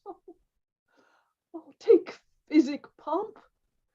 Expose thyself to feel what wretches feel, that thou mayst shake the superflux to them and show the heavens more just. Come not in here, nuncle. Here's the spirit. Help me, oh, help me. Give me thy hand. Who's there? Spirit, he says his name's poor Tom. What art thou that dost grumble there in the straw? Come forth. Away! The foul fiend follows me. Through the sharp hawthorn blows the cold wind. Go to thy cold bed and warm thee. Hast thou given all to thy two daughters, and art thou come to this? Who gives anything to poor Tom, whom the foul fiend hath led through fire and through ford and whirlpool, o'er bog and quagmire, that has laid knives under his pillow and halters in his pew, set Rathsbane by his pottage, made him proud of heart to ride on a bay trotting horse over 4-inch bridges, to course his own shadow for a traitor. Bless thy 5 wits, Tom's a cold. Bless thee from whirlwinds, starved, lusting, and taking. Do poor Tom some charity, whom the foul fiend vexes. There, could I have him now? And there, and again, there again. What? His daughters brought him to this pass? Couldst thou save nothing? Didst thou give them all? Nay, he reserved a blanket, else we had been all shamed. Now, all the plagues that are in the pendulous air hang fated o'er men's faults, fall on thy daughters. He hath no daughters, sir. Death, traitor! Nothing could have subdued nature to such lowness, but his unkind daughters. Is it the fashion that discarded fathers should have thus little mercy on their flesh? Oh, judicious punishment. 'Twas this flesh begot those pelican daughters. Pelicock sate on Pelicock's hill. No, no, no. Oh, this cold night will turn us all into fools and madmen. Take heed to the foul fiend. Obey thy parents. Keep thy words justly. Swear not. Commit not with man's sworn spouse. See not thy sweetheart on proud array. Tom the Cold. What hast thou been? Serving man, proud in heart and mind, that curled my hair, wore gloves in my cap, served the lust of my mistress' heart, and did the act of darkness with her. Swore as many oaths as I spake words, and broke them in the sweet face of heaven. One that slept in the contriving of lust and waked to do it. Wine loved I deeply, dice dearly, and in woman out paramored the Turk. False of heart, light of ear, bloody of hand, hog in sloth, fox in stealth, wolf in greediness, dog in madness, lion in prey. Let not the creaking of shoes nor the rustling of silks betray thy poor heart to woman. Keep thy foot out of brothel, thy hand out of placket, thy pen from lender's book, and defy the foul fiend. Still through the hawthorn blows the cold wind. Hey, no on thee, dolphin, my boy, cease, let him trot by. Why, thou wert better in thy grave than to answer with thy uncovered body this extremity of the skies. Is man no more but this? Oh, consider him well. Thou owest the worm no silk, the beast no hide, the sheep no wool, the cat no perfume. His threeans are sophisticated. Thou art the thing itself. Unaccommodated man is no more but such a poor, bare, forked animal as thou art. Off, you lendings. Come Ready, uncle. Be content. This is a naughty night to swim in. Now a little fire in a wild field were like an old bletcher's heart. A small spark, all the rest in body cold. Look, here comes a walking fire. Enter Gloucester. This is the foul fiend, Liberty Kick. He begins at curfew and walks till the first cock. He gives the web and the pin, squeezes the eye, and makes the hare lip, mildews the white wheat, and hurts the poor creature of earth. Swither-footed, thrice the old, he met the nightmare in her ninefold, bid her o light and her toth plight, and are it thee, witch, are it thee? How fares your grace? What's he? Who's there? What is it you seek?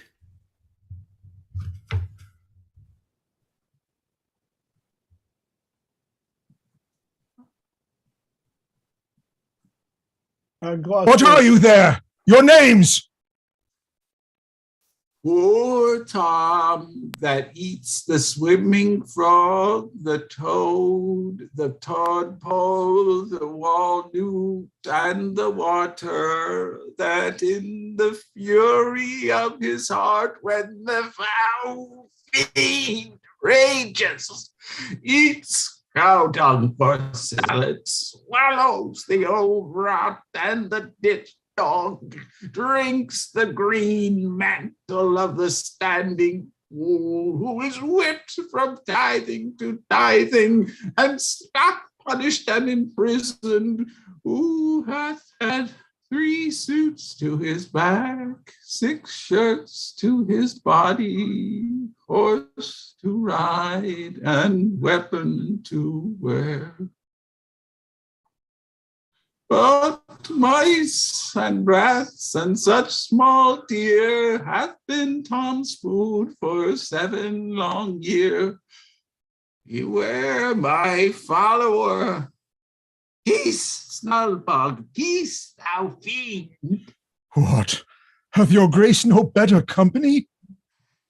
Prince of Darkness is a gentleman. Modo he's called, and Mahu. Our flesh and blood is grown so vile, my lord, that it doth hate what makes it. Poor Tom's a cold. Go in with me. My duty cannot suffer to obey in all your daughter's hard commands, though their injunction be to bar my doors and let this tyrannous night take hold upon you. Yet have I ventured to come seek you out and bring you where is both food and fire ready. First, let me talk with this philosopher.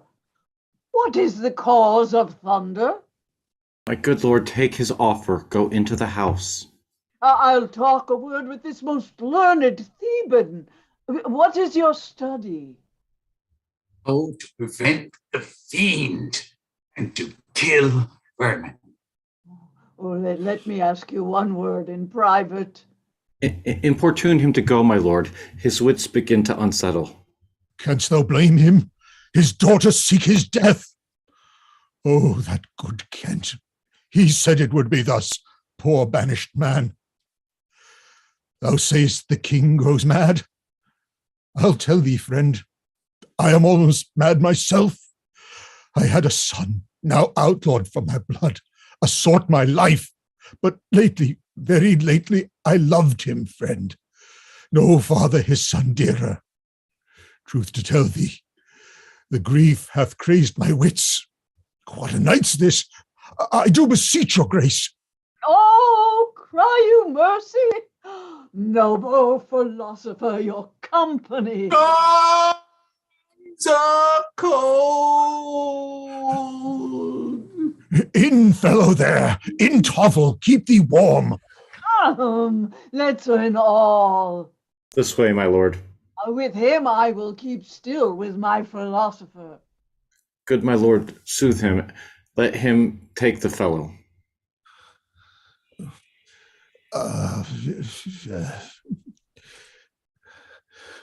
Take him with you on. Sirrah, come on. Go along with us.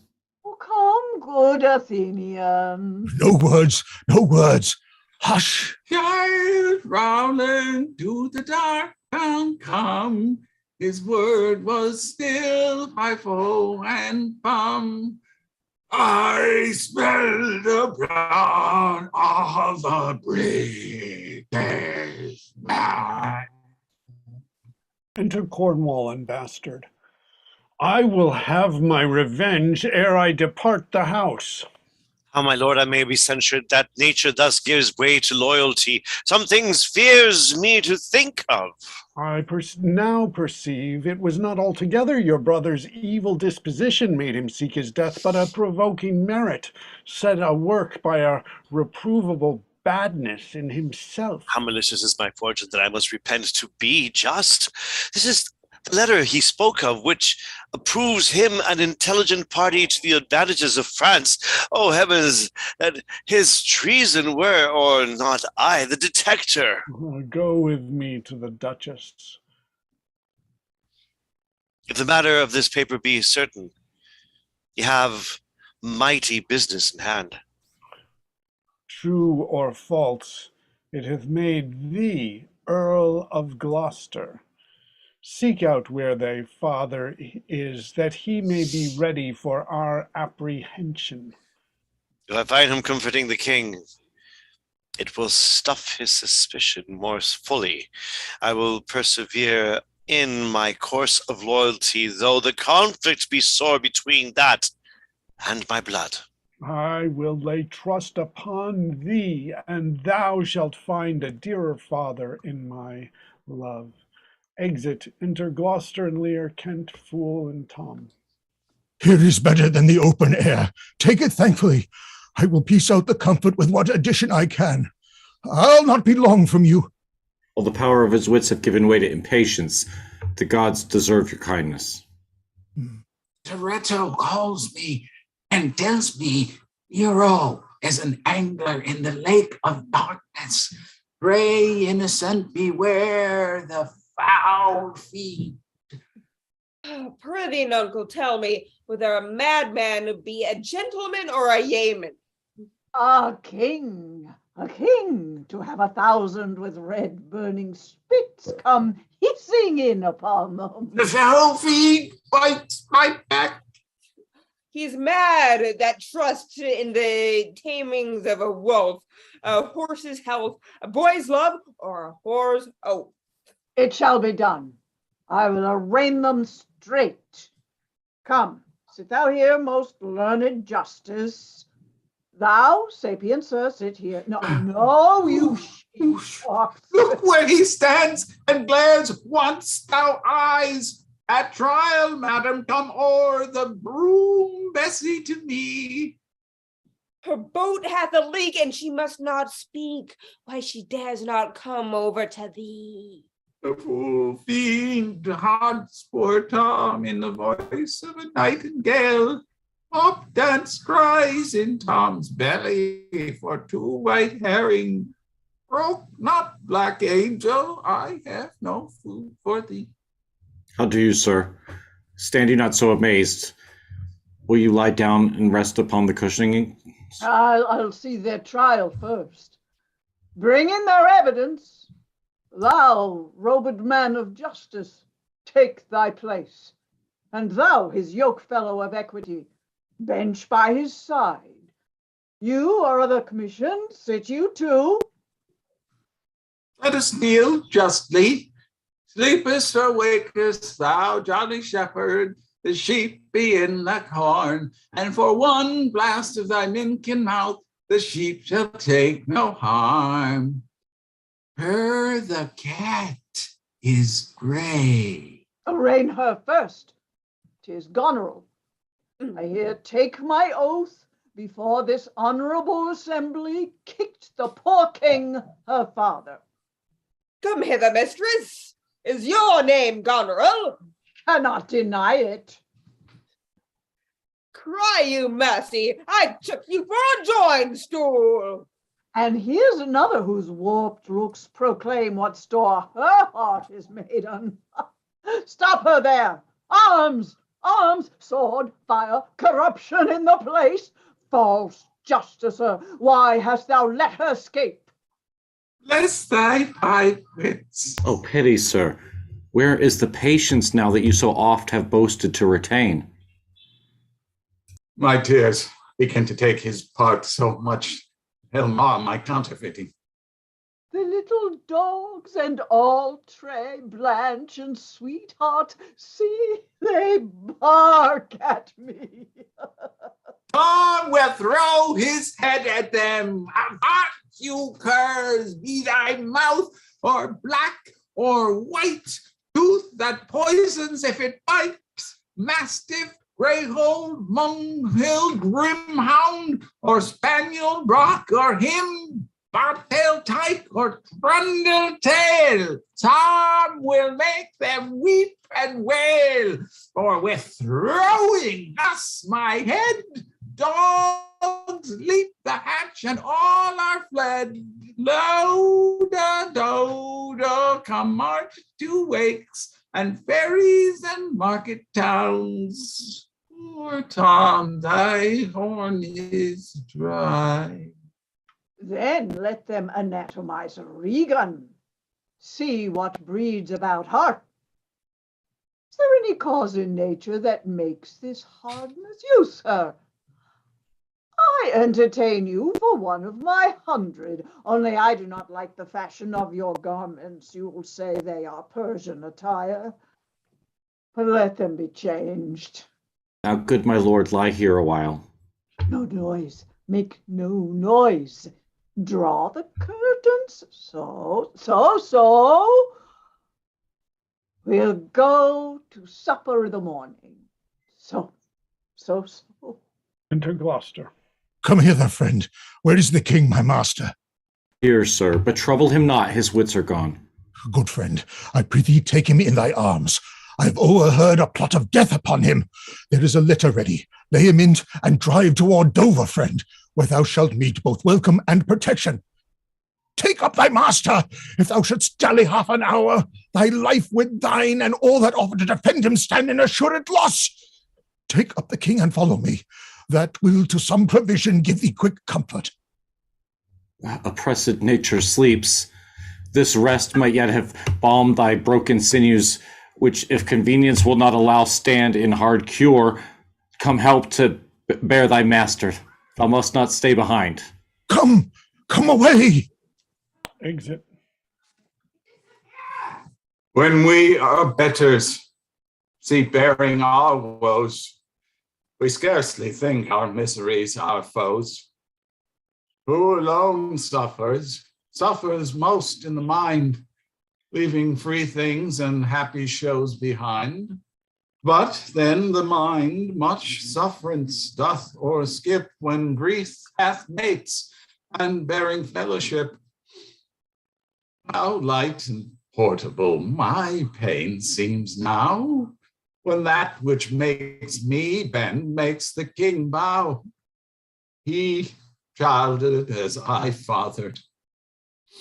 Tom, away! Make the high noises and thyself array. When false opinion whose wrong thoughts defile thee, in thy just proof repeals and reconciles thee. What will happen more tonight? Safe scape the king.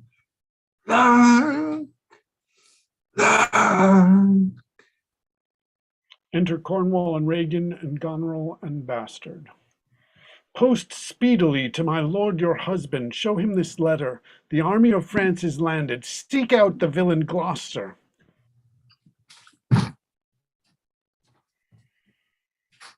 Pluck out his eyes.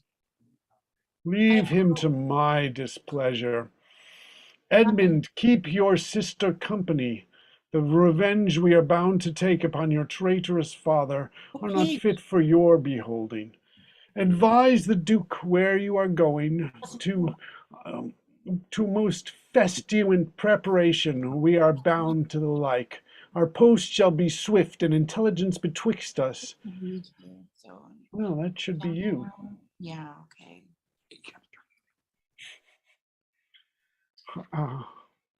You just missed a cue. Farewell, dear sister. Farewell, my lord of Gloucester. How wears the king? Enter steward. My lord of Gloucester hath conveyed him hence. Some 5 or 36 of his knights hot questrists after him, met him at gate, who with some other of the lord's dependents are gone with him towards Dover, where they boast to have well-armed friends. No, I don't see anything. Sorry. Get horses for your mistress. Farewell, sweet lord and sister. Edmund, farewell. Go, seek the traitor Gloucester, pinion him like a thief, bring him before us.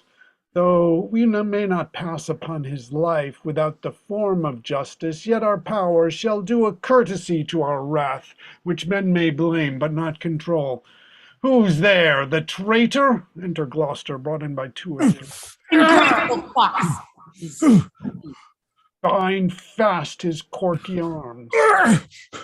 What means your graces? Good my friends, consider you are my guests. Do me no foul play, friends. Bind him, I say. Hard, oh filthy traitor. Unmerciful lady as you are, I am true. To this chair bind him, villain. Thou shalt find. Oh, by the kind gods, it's most ignobly done to pluck me by the beard. so white and such a traitor. Naughty lady, these hairs which thou dost ravish from my chin will quicken and accuse thee. I am your host. With rubber hands, my hospitable favors, you should not ruffle thus. What will you do? Come, sir. What letters had you late from France? Be simple, answerer, for we know the truth.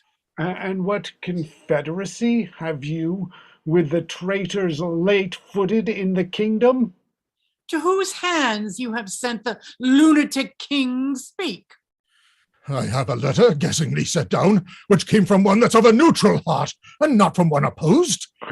Cunning and false. Where hast thou sent the king? To Dover. Wherefore to Dover? Wast thou not charged at peril? Wherefore to Dover? Let him first answer that.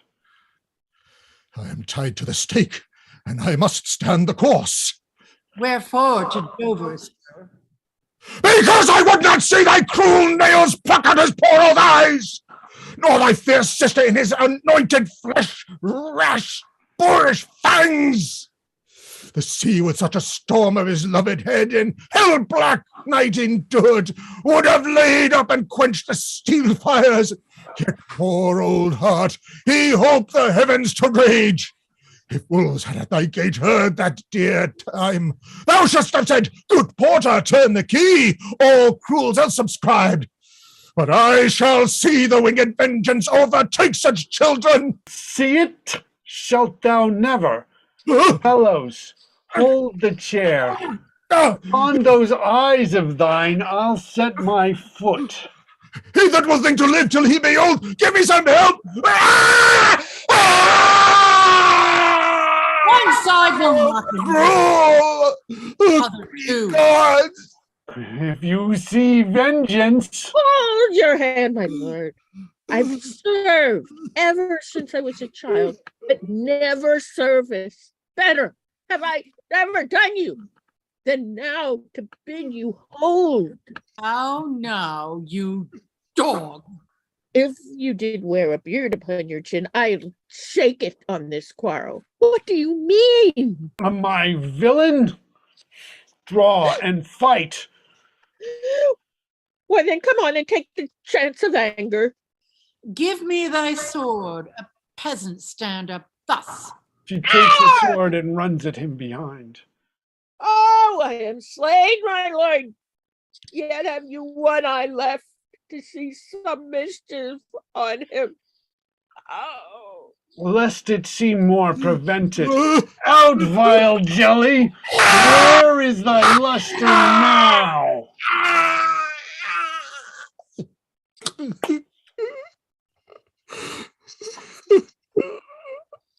Oh, dark and comfortless. Where's my son, Edmund? Edmund! Unbridle all the sparks of nature to quit this horrid act! Out, villain! Thou call'st on him that hates thee. It was he that made the overture to thy treason to us, was too good to pity thee. Oh, my folly. That Edgar was abused. Kind gods, forgive me that, and prosper him.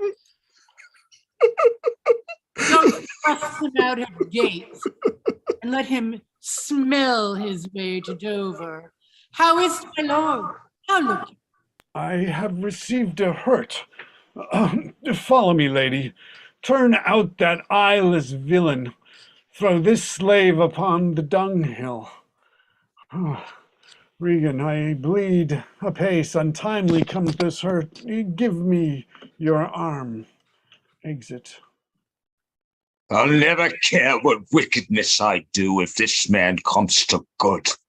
She lived long and in the end meet the old course of death. Women with all turn monsters. Let's follow the old Earl and get the bedlam to lead him where he would. His roguish madness allows itself to anything. Go thou, I'll fetch some flaxen whites of eggs to apply to his bleeding face. Now heaven help him. Exit.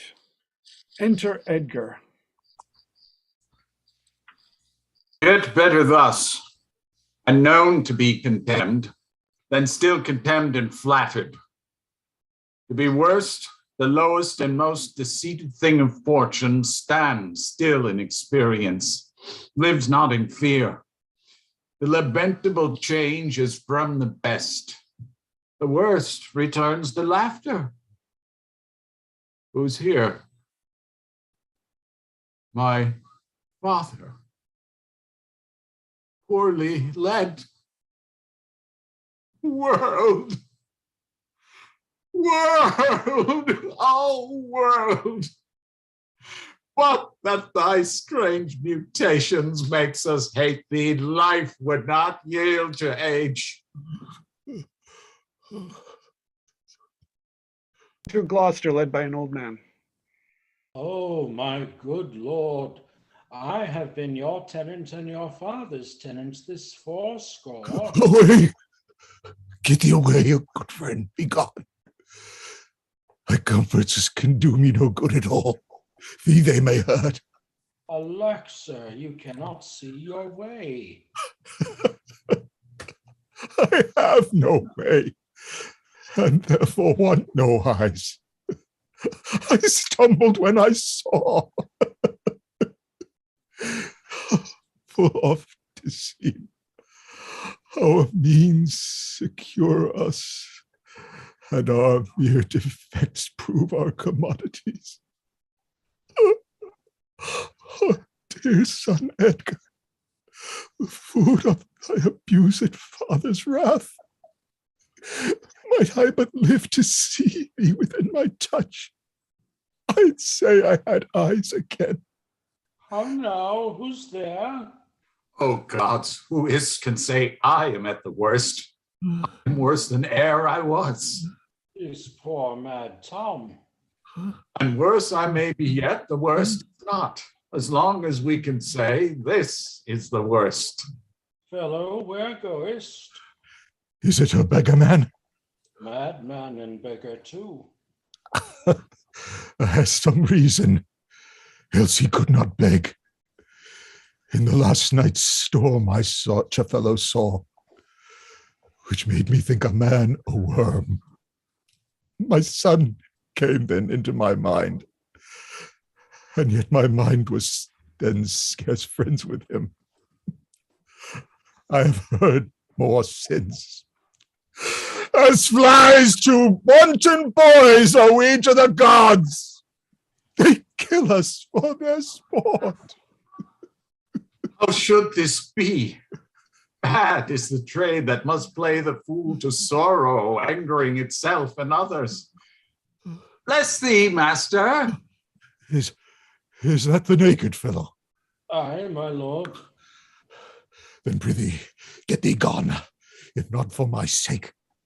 Thou wilt o'ertake us here a mile or twain, either way toward Dover. Do it for ancient love, and bring some covering for this naked soul, whom I'll entreat to lead me. Alack, sir, he is mad. 'Tis the time's plague when madmen lead the blind. Do as I bid thee, or rather, do thy pleasure. Above the rest, be gone. I'll bring him the best apparel that I have, come on't what will. Sirrah? Naked fellow? Poor Tom's a cold. I cannot dance it farther. Come hither, fellow. Bless thy sweet eyes, they plead. Knowest thou the way to Dover? Both stile and gate, horseway and footpath, poor Tom has been scared out of his good wits. Bless the good man from the foul fiend. 5 fiends have been in poor Tom at once, of lust as Obidicut, Habitants, Prince of Dumbness, Mahu of Stealing, Modo of Murder, Stibberty Gibbet of Mobbing, and Mobbing, who since possesses chambermaids and waiting women. So bless thee, master. Here, take this purse, thou whom the heaven plagues, have humbled to all strokes. That I am wretched makes thee the happier. Heavens deal so still. Let the superfluous and lust-dieted man that stands your ordinance, that will not see because he does not feel your power quickly. So distribution should under excess, and each man have enough. Dost thou know, Dover? Aye, master. There is a cliff, whose high and bending head looks firmly in the confined deep. Bring me but to the very brim of it, and I'll repair the misery thou dost bear with something rich about me. From that place, I shall no leading need. Give me thy arm, which arm shall lead thee?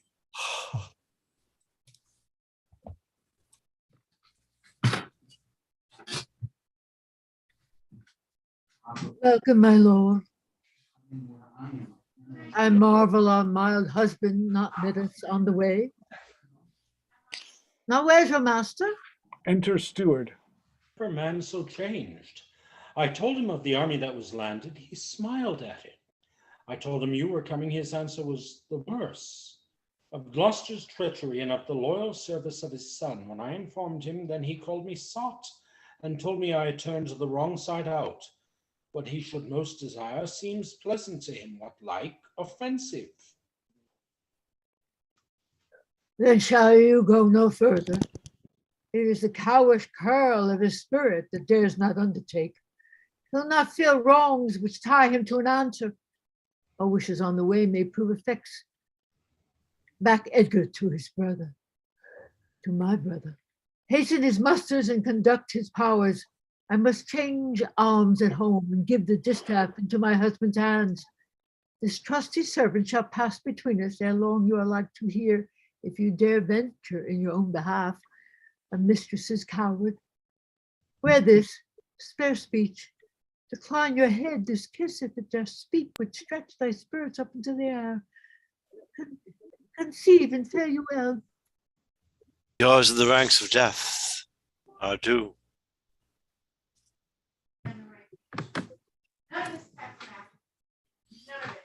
Let's see how I got her. Yours are the ranks of death. My most dear Gloucester, to thee women's services my foot usurps my body. Madam, here comes my lord. Exit steward. I have been worth the whistle. Oh, Goneril, you are not worth the dust which the rude wind blows in your face. I fear your disposition. That nature which condemns its origin cannot be bordered certain in itself. She that herself will sliver and disbranch from her material sap, perforce must wither and come to deadly use. No, the text is foolish. Yeah, wisdom and goodness to the vile seems vile. Filths savor but themselves. What have you done? Tigers, not daughters. What have you performed? A father and a gracious Asian man whose reverence even the head-lugged bear would lick. Most barbarous, most degenerate have you madded. Could my good brother suffer you do it? A man, a prince, by him so benefited? Oh, if that the heavens do not, their visible spirits send quickly down to tame the vile offenses, it will come. Humanity must perforce prey on itself like monsters of the deep. Oh, milk-livered man, that bearest a cheek for blows, a head for wrongs, who hast not in thy brows an eye deserving thine honor from thy suffering, that not knowest fools, Do those villains pity who are punished ere they have done their mistress? Where's thy drum? France spreads his banners in our noiseless land. With plumed helm, thy slayer begins threats, while as thou, a moral fool, sits still and cries, alack, why does he so? See thyself, devil! Proper deformity seems not in the fiend so horrid as in woman. Oh, vain fool! Thou changed and covered thing for shame. Be monster not thy feature, where my fit is to let these hands obey my blood, they are apt enough to dislocate and tear thy flesh and bones. Howe'er thou art a fiend, a woman's shape doth shield thee. Oh, marry your manhood now! What news? Enter a gentleman. What news? What? What news? Oh, my good lord, the Duke of Cornwall's dead, slain by his servant, going to put out the other eye of Gloucester. Gloucester's eyes? A servant that he bred, thrilled with remorse, opposed against the act, bending his sword to his great master, who therein enraged flew on him, and amongst them felled him dead, but not without that harmful stroke which since hath plucked him after. That shows you are above you, justices, that these are never crimes so speedily can venge. But oh, poor Gloucester lost his other eye. Both, my lord. This letter, madam, craves a speedy answer, and 'tis from your sister. One way I like this well, but being widow and my Gloucester with her, may all the building on my fancy pluck upon my hateful life. Another way, the news is not so took. I'll read an answer. Where was his son when they did take his eyes? Come with my lady hither. He's not here. No, my good lord, I met him back again. Knows he the wickedness? I, my good lord, 'twas he informed against him, and quit the house on purpose that their punishment might have the freer course. Gloucester, I live to thank thee for the love thou showest the king, and to revenge thy eyes. Come hither, friend. Tell me what more thou knowest. Exit. Enter Kent and a gentleman. Why the King of France is so suddenly gone back? Know you no reason? Something he left imperfect in the state, which, since his coming forth, is thought of, which imports to the kingdom so much fear and danger that his personal return was most required and necessary. Who hath he left behind him, General? The Marshal of France, Monsieur Lafar. Did your letters pierce the Queen to any demonstration of grief? I say she took them, read them in my presence, and now and then an ample tear trilled down her delicate cheek. It seemed she was a queen over her passion, who most rebel-like sought to be king o'er her. Oh, then it moved her. Not to a rage. Patience and sorrow strove who should express her goodliest. You have seen sunshine and rain at once.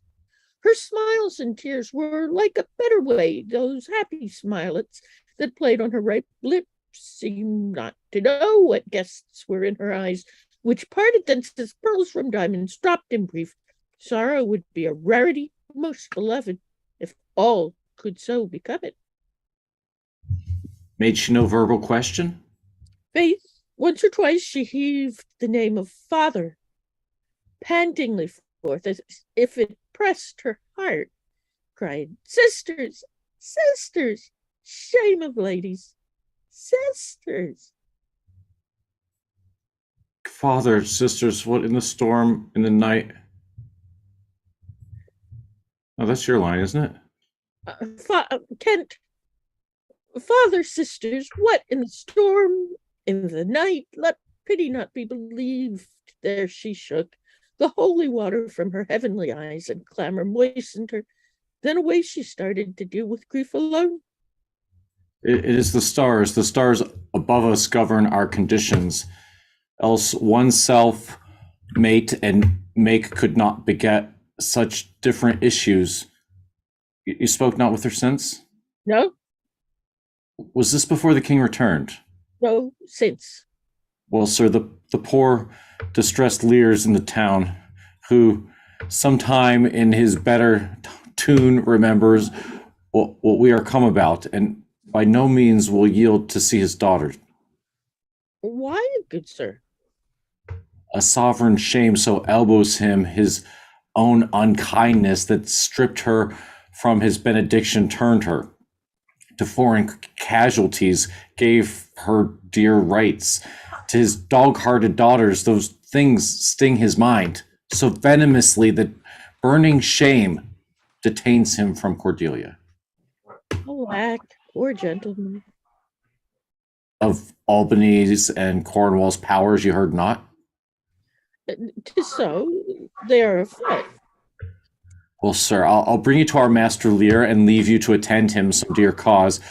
Will in concealment wrap me up a while. When I am known aright, you shall not grieve, lending me this acquaintance. I pray you go along with me. Exit. Enter Cornelia, Doctor, and others. Alack, 'tis he.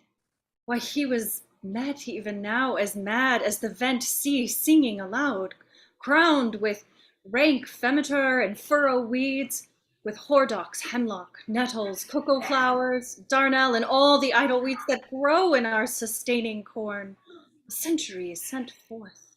Search every acre in the high-grown field and bring him to our eye. What can man's wisdom in the restoring his bereaved sense?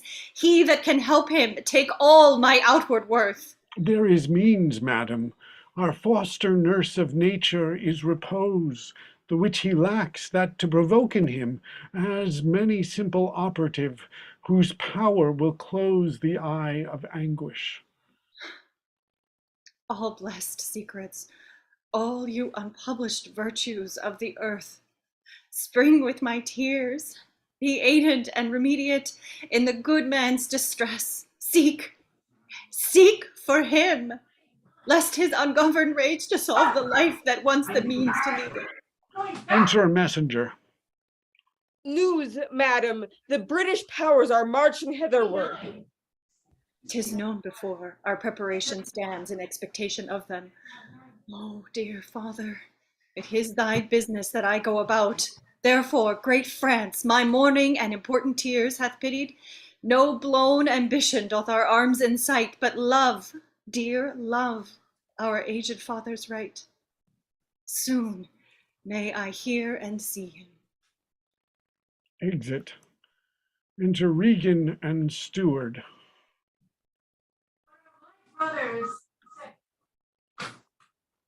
What are my brothers set forth?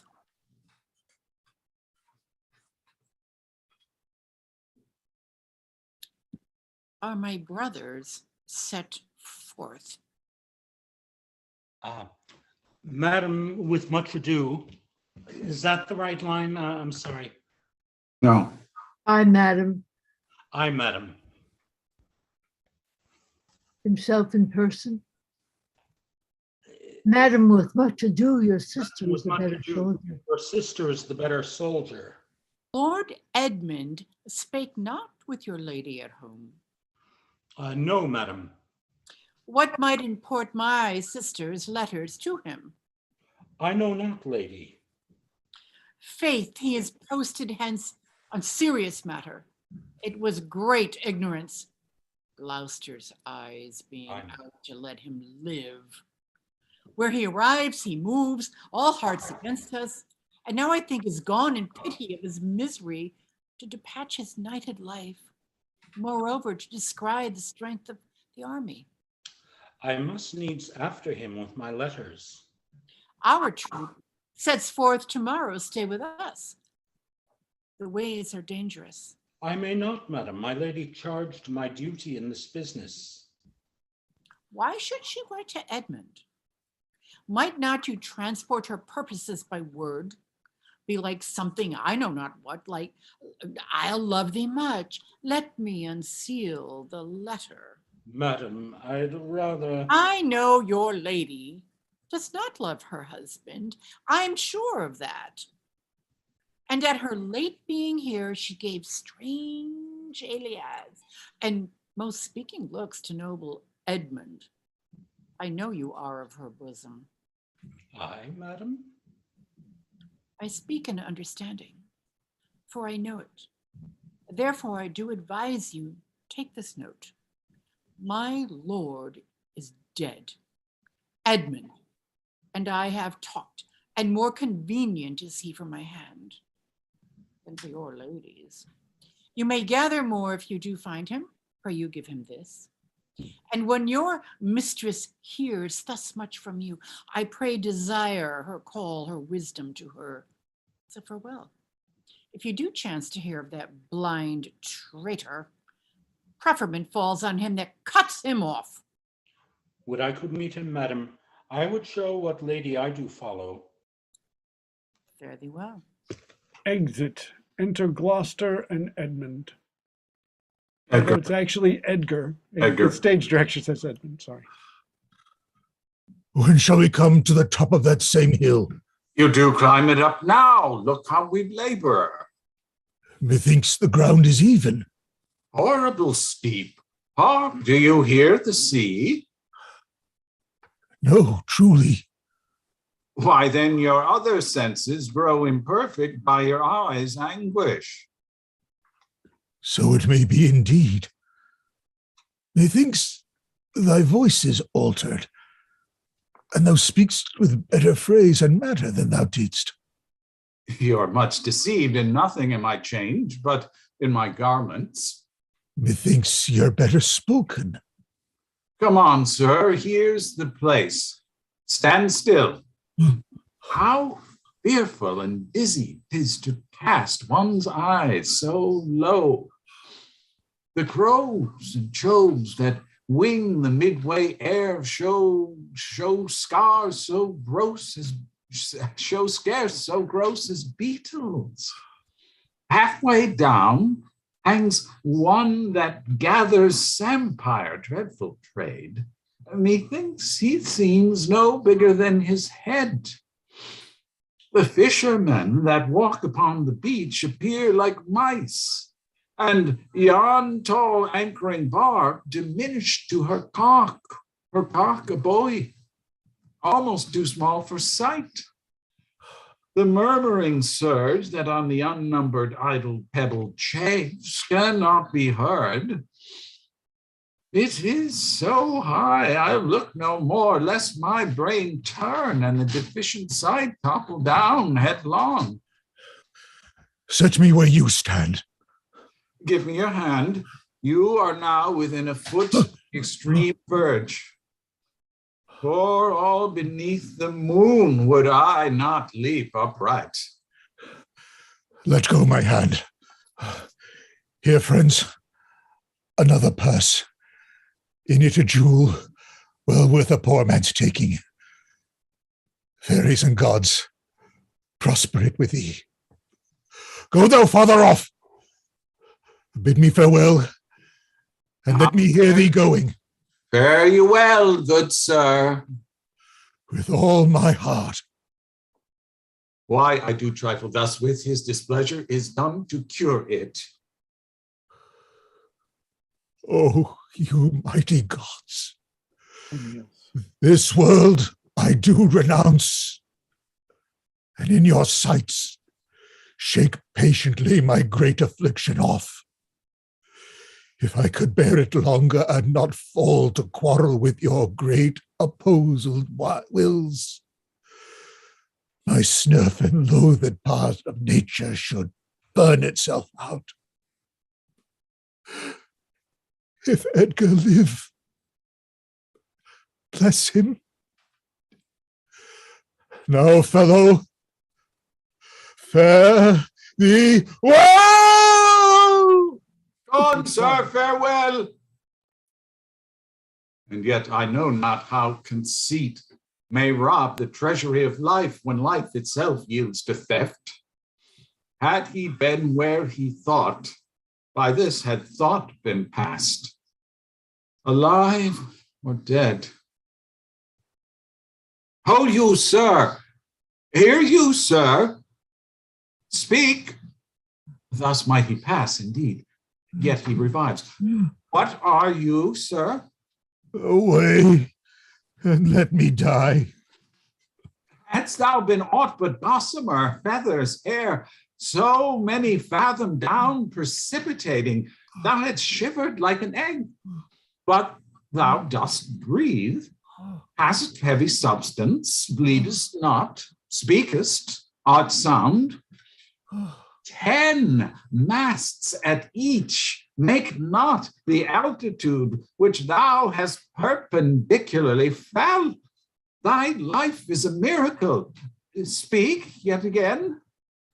But have I fallen or not? From the dread summons of this jockey born.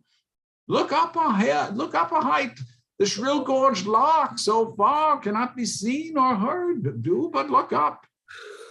Alack, I have no eyes.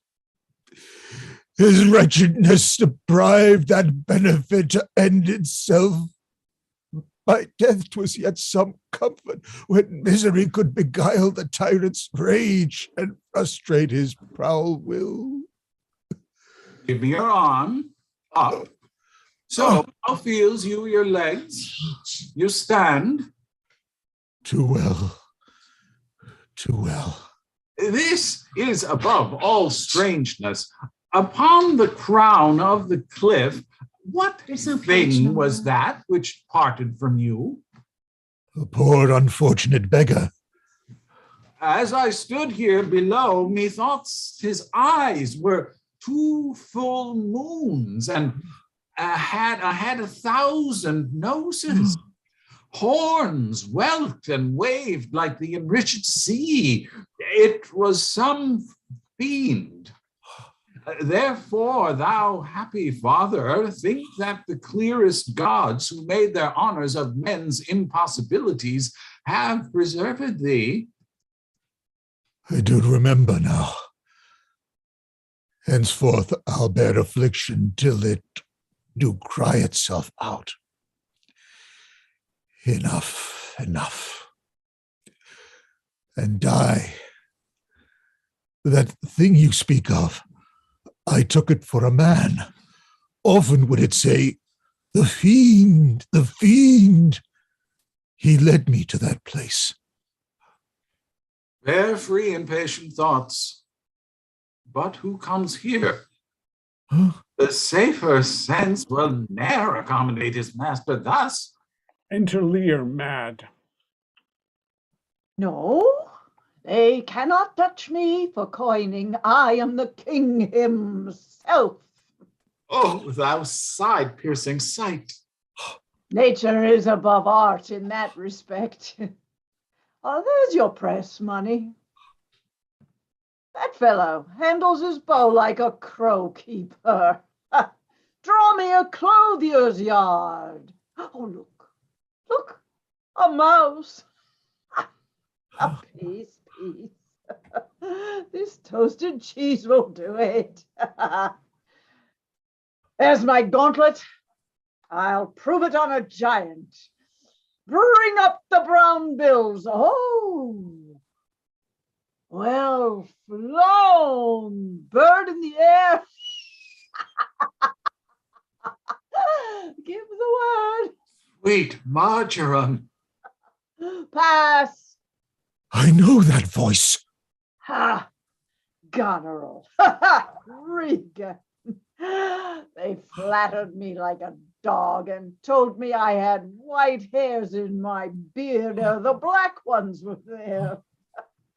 to say aye and no to everything I said. Aye and no too was no good divinity. When the rain came to wet me once and the wind to make me chatter, when the thunder would not peace at my bidding, there I found them. There I smelt them. I'll go too. They are not men of their words. They told me I was everything. 'Tis a lie. I am not argue-proof. The trick of that voice, I do well remember. Is not the king? I every inch a king. When I do stare, see how the subject quakes. I pardon that man's life. What was thy cause? Adultery? Oh, thou shalt not die for adultery. No. The wren goes to it, and the small gilded fly do lecher in my sight. Let copulation thrive, for Gloucester's bastard son was kinder to his father than my daughters got tween the lawful sheets.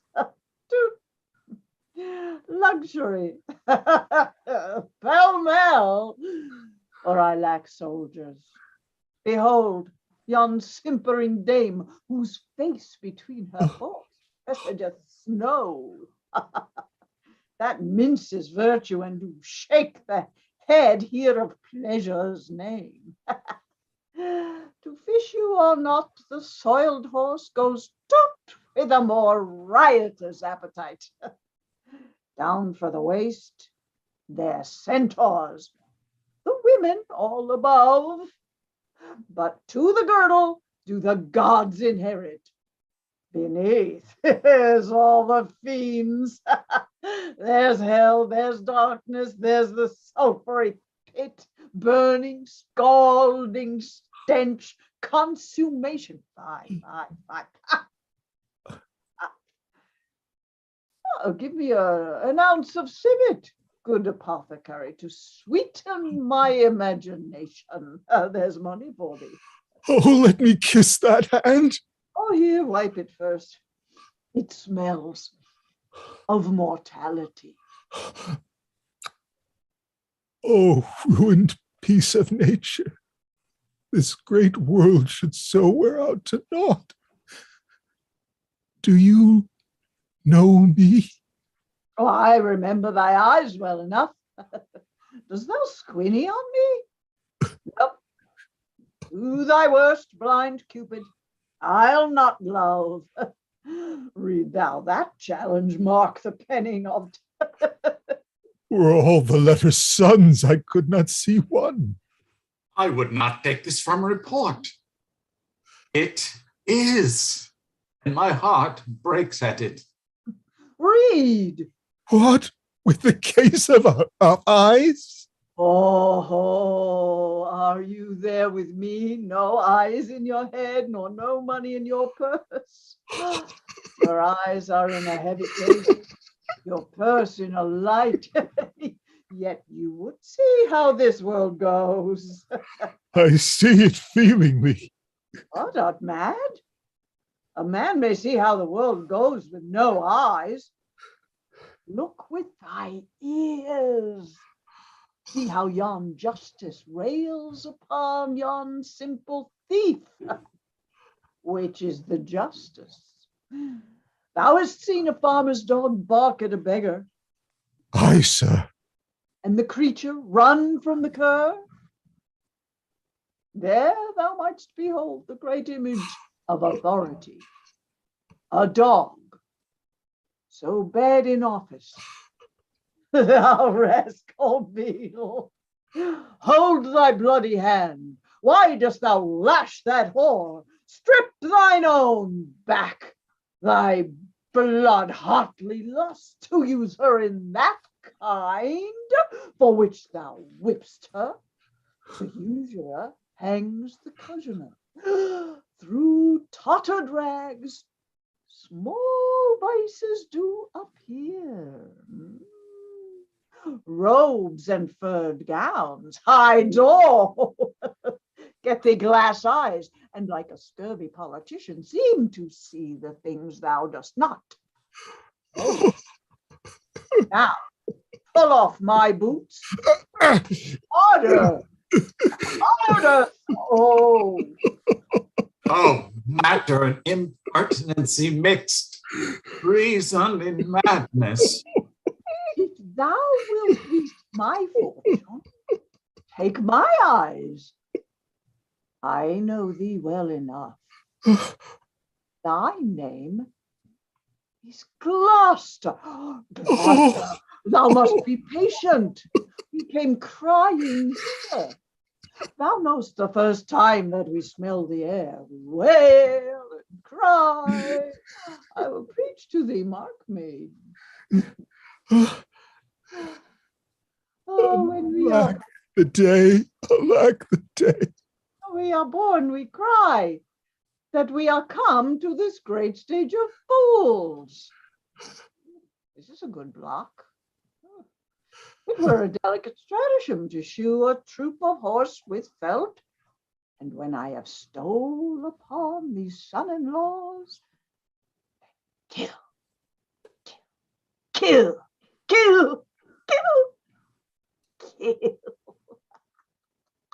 Enter 3 gentlemen. Oh, here he is. Lay hands upon him, sirs, your most dear. No rescue, what? A prisoner? I mean the natural fool of fortune. Use me well, you shall have ransom. Let me have a surgeon. I am cut to the brains. You shall have anything. No seconds? Oh, myself? Why, this would make a man of salt to use his eyes for garden water. I am laying autumn's dust. I will die bravely like a bridegroom. What? I will be jovial. Come, come, I am a king, my masters, you know that. You are a royal one, and we obey you. Oh, then there's life in town. Hey, and you get it, you shall get it with running. Exit king running. A sight most pitiful in the meanest wretch. Pest, king and of in a king. Thou hast one daughter who redeems nature from the general curse which twain hath brought her to. Hail, gentle sir. Sir, speed you, what your will. Do you hear aught of a battle toward? Most sure and vulgar, everyone hears that can distinguish sense. But by your favor, how near's the other army? Near and on speed, for the main descries stands on the hourly thoughts. I thank you, sir. That's all. Know that the queen on special cause is here, her army is moved on. I thank you, sir. Exit. You ever gentle gods, take my breath from me. Let not my worstest spirit tempt me again to die before you please. Well pray you, father. Now, good sir, what are you? A most poor man made lame by fortune's blows, with the art of known and feeling sorrows, and pregnant to good pity. Give me your hand, I'll lead you to some fighting.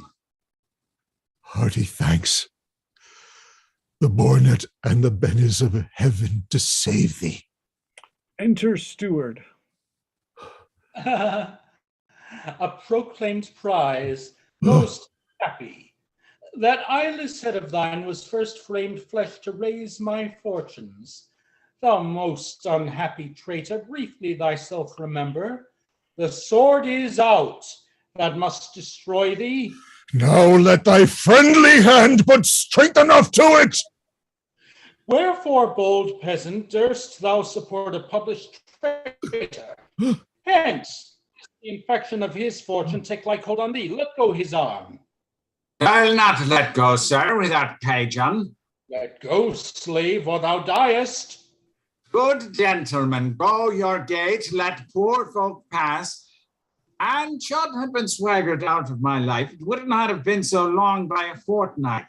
Nay, come not near the old man.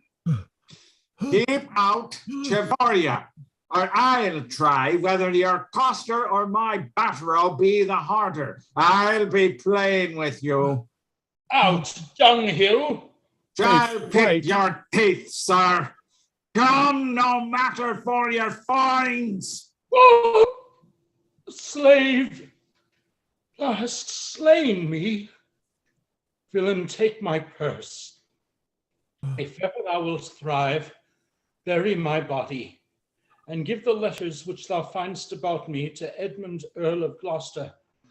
Seek him out upon the British party. Oh, untimely death. Death. He dies. I know thee well, a serviceable villain, as duteous to the vices of thy mistress as badness would desire. What? Is he dead? Sit you down, father. Rest you. Let's see his pockets. These letters that he speaks of may be my friends. He's dead. I'm only sorry he had no other deathsman. Let us see, leave gentle wax, and manners blame us not into our enemies' minds. We'd rip their hearts. Their papers is more lawful. Let your reciprocal vows be remembered. You have many opportunities to cut him off. If your will want not, time and place will be fruitfully offered.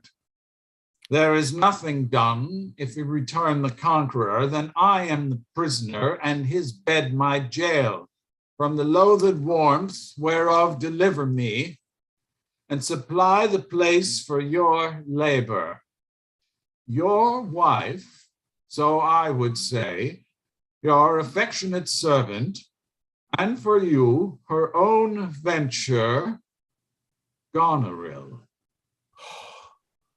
Oh, indistinguished space of woman's wit. A plot upon her virtuous husband's life, and the exchange, my brother. Here in the sands, thee I'll rake up, the post unsanctified of murderous lechers, and in the mature time with this ungracious paper, strike the sight of death-practiced duke. For him 'tis well that of thy death and business I can tell. The king is mad. How stiff is my vile sense that I stand up and have ingenious feeling of my huge sorrows. Better I were distract, so should my thoughts be fenced from my griefs, and woes by wrong imaginations loose the knowledge of themselves. A drum afar off. Give me your hand. Far off, methinks I hear the beating drum. Come, father, I'll bestow you with a friend. Exit. Enter Cordelia, Kent, and Doctor. Oh, thou good Kent, how shall I live and work to match thy goodness? My life will be too short, and every measure fail me. Be acknowledged, madam, is o'erpaid. All my reports go with the modest truth, no more nor clipped, but so. Be better suited. These weeds are memories of those worser hours. I prithee put them off. Pardon me, dear madam, yet to be known shortens my made intent. My boon, I make it that you know me not, till time and I think meet. Then be it so. My good lord, how does the king?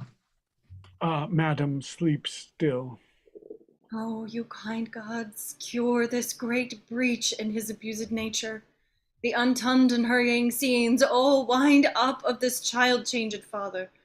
So please your majesty, that we may wake the king, he hath slept long.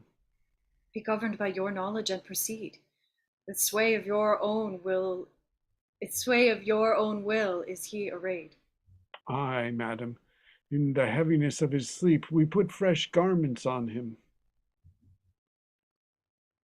Good madam, be by when we do awake him. I doubt not of his temperance. Very well. Please you, draw near. Louder the music there. Oh, my dear father, restoration, hang thy medicine on my lips, and let this kiss repair those violent harms that my two sisters have in thy reverence made. Kind and dear princess. Had you not been their father, these white flakes had challenged pity of them. Was this a face to be exposed against the warring winds, to stand against the deep dread bolted thunder? In the most terrible and nimble stroke of quick cross lightning, to watch poor Perdue with this thin helm, mine injurious dog, though he had bit me, should have stood that night against my fire. And wast thou fain, poor father, to hovel thee with swine and rogues forlorn, in short and musty straw? Alack, alack, 'tis wonder that thy life and wits at once had not concluded all. He wakes. Speak to him. Madam, do you, 'tis fittest. How does my royal lord? How fares your majesty? You do me wrong to take me out of the grave. Thou'rt a soul in bliss. But I am bound upon a wheel of fire, that mine own tears do scald like molten lead.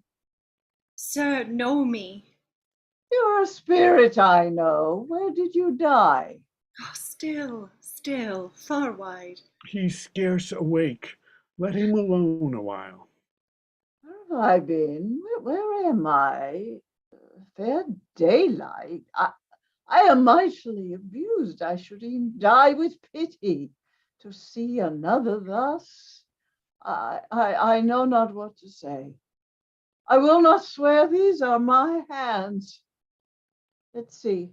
Oh, I feel this pinprick, but I were assured of my condition. Oh, look upon me, sir. Hold your hands in benediction o'er me. No, sir, you must not kneel. Oh, pray do not mock. I'm a very foolish, fond old man, 80 and upward. And to deal plainly, I fear I am not in my perfect mind. Methinks I should know you and know this man.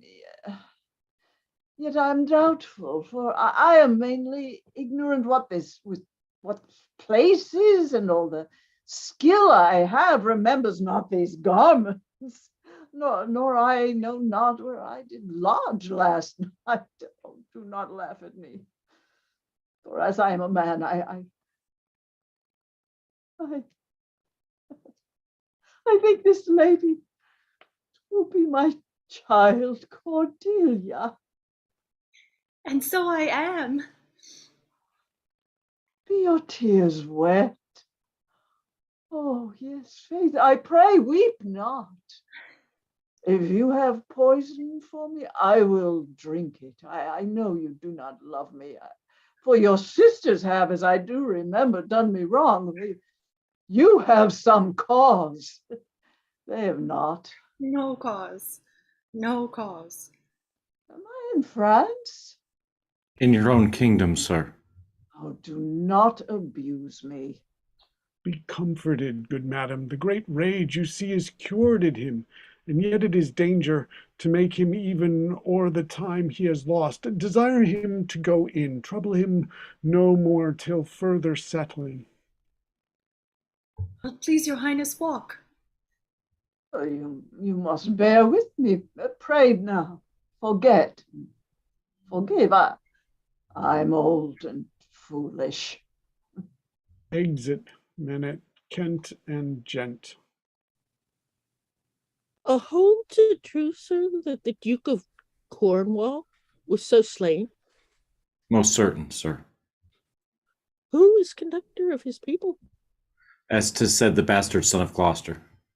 They say Edgar, his banished son, is with the Earl of Kent in Germany. Report is changeable. 'Tis time to look about. The powers of the kingdom approach apace. The arbiterment is likely to be bloody. Fare you well, sir. My point and period will be thoroughly wrought, or well or ill, as the day's battles fought. Exit 5-1. Enter Edmund, Regan, and their powers. Know of the Duke of his last purpose hold, or whether since he is advised by aught to change the course, he's full of abdication and self-reproving, bring his constant pleasure. What say you? Our sister's man is certainly miscarried. 'Tis to be doubted, ma'am. Now, sweet lord, Hmm. you know the goodness I intend upon you. Tell me but truly, then speak the truth. Do you not love my sister? Aye, honored love. But have you never found my brother's way to the forfended place? That thought abuses me. I am doubtful that you have been conjunct and bosomed with her, as far as we call hers. No, by mine honor, madam. Never shall I endure here, dear my lord, be not familiar with her. Fear not. Fear me not, she and the Duke, her husband. Enter Albany and Goneril with troops. I had rather lose the battle than that sister should loosen him and me. Our very loving sister, well be met. For this I hear the king is come to his daughter with others, whom the rigor of our state forced to cry out. But where I could not be honest, I never yet was valiant. For this business it touches us as France invades our land, not bolds the king, with others whom I fear most just and heavy causes may oppose. Sir, you speak nobly. Why is this reasoned? Combined together against the enemy. For these domestic door particulars are not to question here. Let us then determine with the ancient of war on our proceedings. I shall attend you presently at your tent. Sister, you'll go with us? No. 'Tis most convenient. Pray you go with us. Oh, I know the riddle. I will go. Enter Edgar. If e'er your grace had speed with man so poor, hear me one word. I'll overtake you. Speak. Speak. Before you fight the battle, ope this letter. If you have victory, let the trumpet sound for him that brought it. Wretched though I seem, I can produce a champion that will prove what is about there. If you miscarry, your business of the world hath so an end. Fortune love you. Stay till I have read the letter. Now I was forbid it. When the time shall serve, let but the herald cry, and I'll appear again. Exit. Fare thee well. I will overlook this paper. Enter Edmund.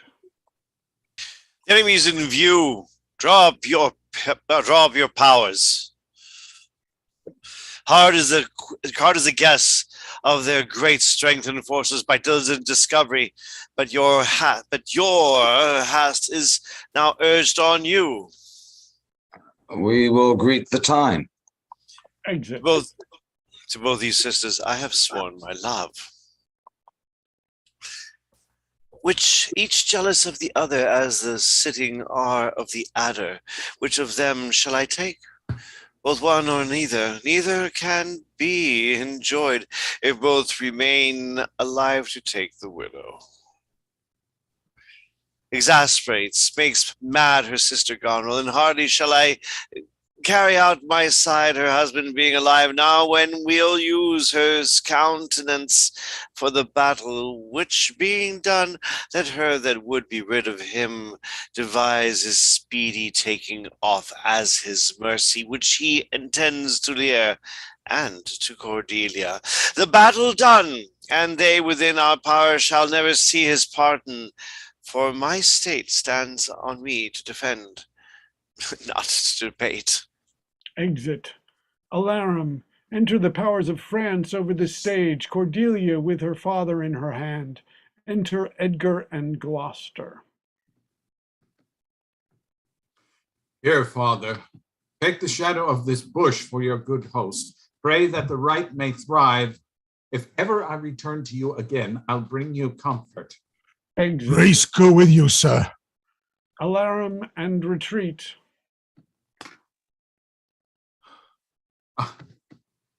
Away, old man, give me thy hand. Away, King Lear has lost, he and his daughter ta'en. Give me thy hand, come on. No farther, sir. A man may rot even here. What in ill thoughts again men must endure? They're going hence, even as they're coming hither. Ripeness is all, come on. Enter Edmund with Lear and Cordelia prisoners. Some officers take them away, good God, until their greater pleasures best be known that are to censure them. We are not the first who with best meaning have incurred the worst. For the oppressed king am I cast down. Myself could else outfrown false fortune's frown. Shall we not see these daughters and these sisters? No, no. Come, let's away to prison. We two alone will sing like birds in the cage. When thou dost ask me blessing, I'll kneel down and ask of thee forgiveness. So we'll live and pray and sing and tell old tales and laugh at gilded butterflies and hear poor rogues talk of court news. And we'll talk with them too, who loses and who wins, who's in, who's out, and take upon us the mystery of things as if we were God's spies. And we'll wear out in a walled prison pacts and sects of great ones that ebb and flow beneath the moon. Take them away. Upon such sacrifices, my Cordelia, the gods themselves throw incense. Have I caught thee? He that parts us shall bring a brand from heaven and fire us hence like foxes. Oh, wipe thine eyes. The good shall devour 'em, fleet and fell, ere they shall make us weep. We'll see 'em starve first. Come. Come hither, Captain. Hark! Take thou this note, go follow them to prison. One step I have advanced thee. If thou dost as this instructs thee, thou dost make thy way to noble fortunes. Now, thou this, that men are, as the time is, to be tender-minded, does not become a sword. Thy great employment will not bear question. Either say thou do it, or thrive by other means. I'll do it, my lord. About it, and right happy when thou hast done. Mark, I say instantly, and carry it so as I have set it down. I cannot draw a cart, nor eat dried oats. If it be man's work, I'll do it. Enter the Duke, the two ladies, and others. Sir, you have showed today your valiant strain, and fortune led you well. You have the captives that were the opposites of this day's strife. We do require them of you, so to use them as we shall find their merits and our safety may equally determine. Sir, I thought it fit to save the old and miserable king to some retention, whose age has charms in it, whose title more to pluck the corn bosom of his side, and turn our impressed lances in our eyes, which do command them. With him I sent the queen my reason, all the same, and they are ready tomorrow, or at further space, to appear where you shall hold your session at this time. Me sweat and bleed, the friend hath lost his friend, and best quarrels in the heat are crust by those that feel their shapes. The question of Cordelia and her father requires a fitter place. Sir, by your patience, I hold you but a subject of this war, not as a brother. That's as we list to grace him. Methinks our pleasure should have been demanded ere you had spoke so fair. He led our powers, bore the commission of my place and person, the which immediate may well stand up and call itself your brother. Not so hard. In his own grace he doth exalt himself more than in your advancement. In my right, by me invested, he compares the best. That were the most, if he should husband you. Jesters doth oft prove prophets. Hola, hola. That eye that told you so looked but a squint. Lady, I am not well, else I should answer from a full flowing stomach. General, take thou my soldiers, prisoners, patrimony, witness the world that I create thee here, my lord and master. Oh, mean you to enjoy it then? The let alone lies not in your goodwill, nor in thine, lord. Half-blooded fellow. Yes. Let them drums strike and prove my title good. Stay yet. Hear a reason. Edmund, I arrest thee on capital treason, and in thy attaint this gilded serpent. For your claim, fair sister, I bear it in the interest of my wife, 'tis she is subcontracted to this lord, and I, her husband, contradict the baits. If you will marry, make your love to me. My lady is bespoke. Thou art armed, Gloucester. If none appear to prove upon thy head thy heinous manifest and many treasons, there is my pledge. I'll prove it on thy heart ere I taste bread. Thou art in nothing less than I have here proclaimed thee. Sick. Oh, sick. If not, on your trust person. There's my exchange. What in the world he is, the names me traitor, villain like he lies. Call by thy trumpet, he that dares approach, on him, on you, who not. I will maintain my truth and honor firmly. A herald, ho! Oh, herald, ho, a herald! Trust to thy single virtue, for thy soldiers all levied in my name, have in my name took their discharge.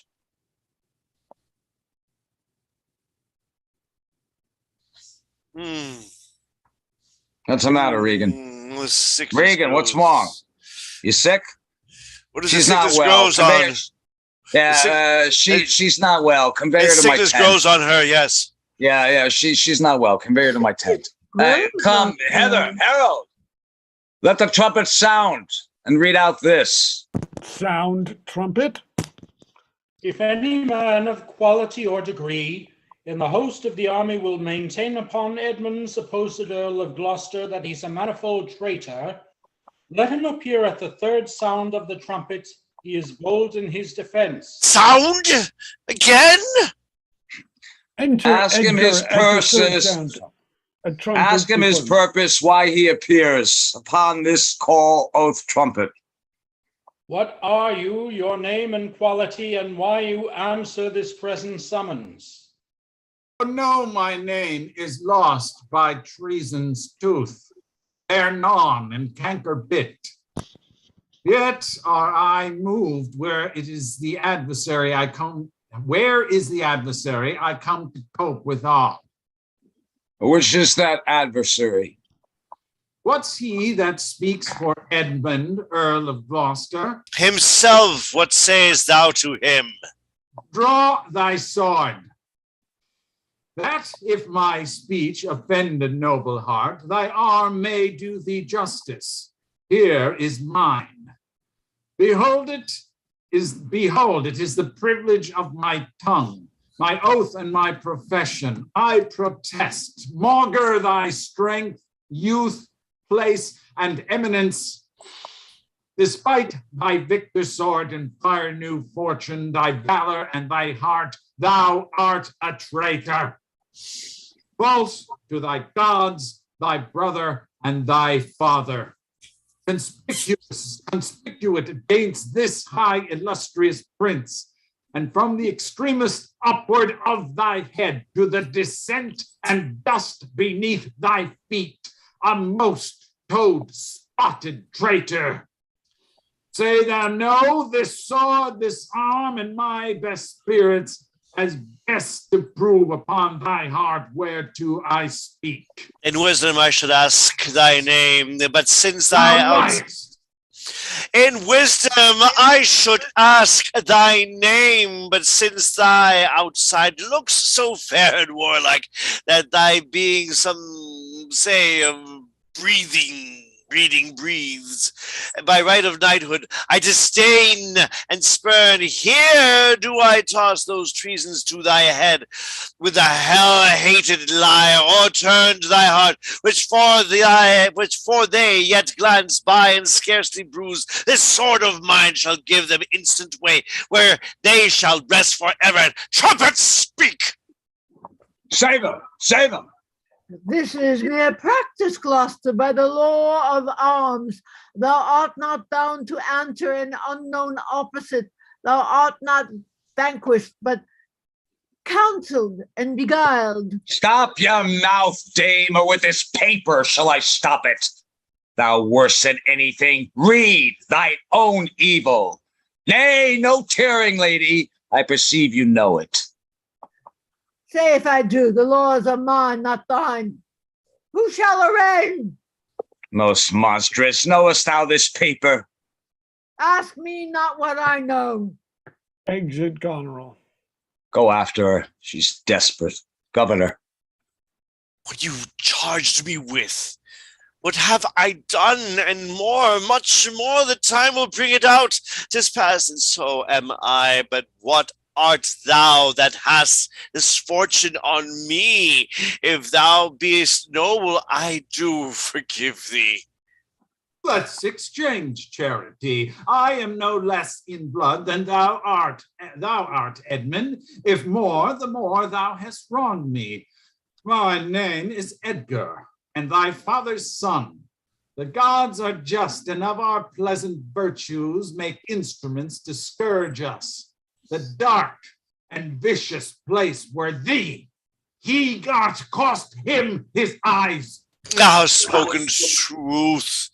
The wheel is come full circled. I am here. Methought thy very gate to prophecy, O royal nobleness. I must embrace thee. Let sorrow split my heart if I did ever hate thee or thy father. Worthy prince, I know it.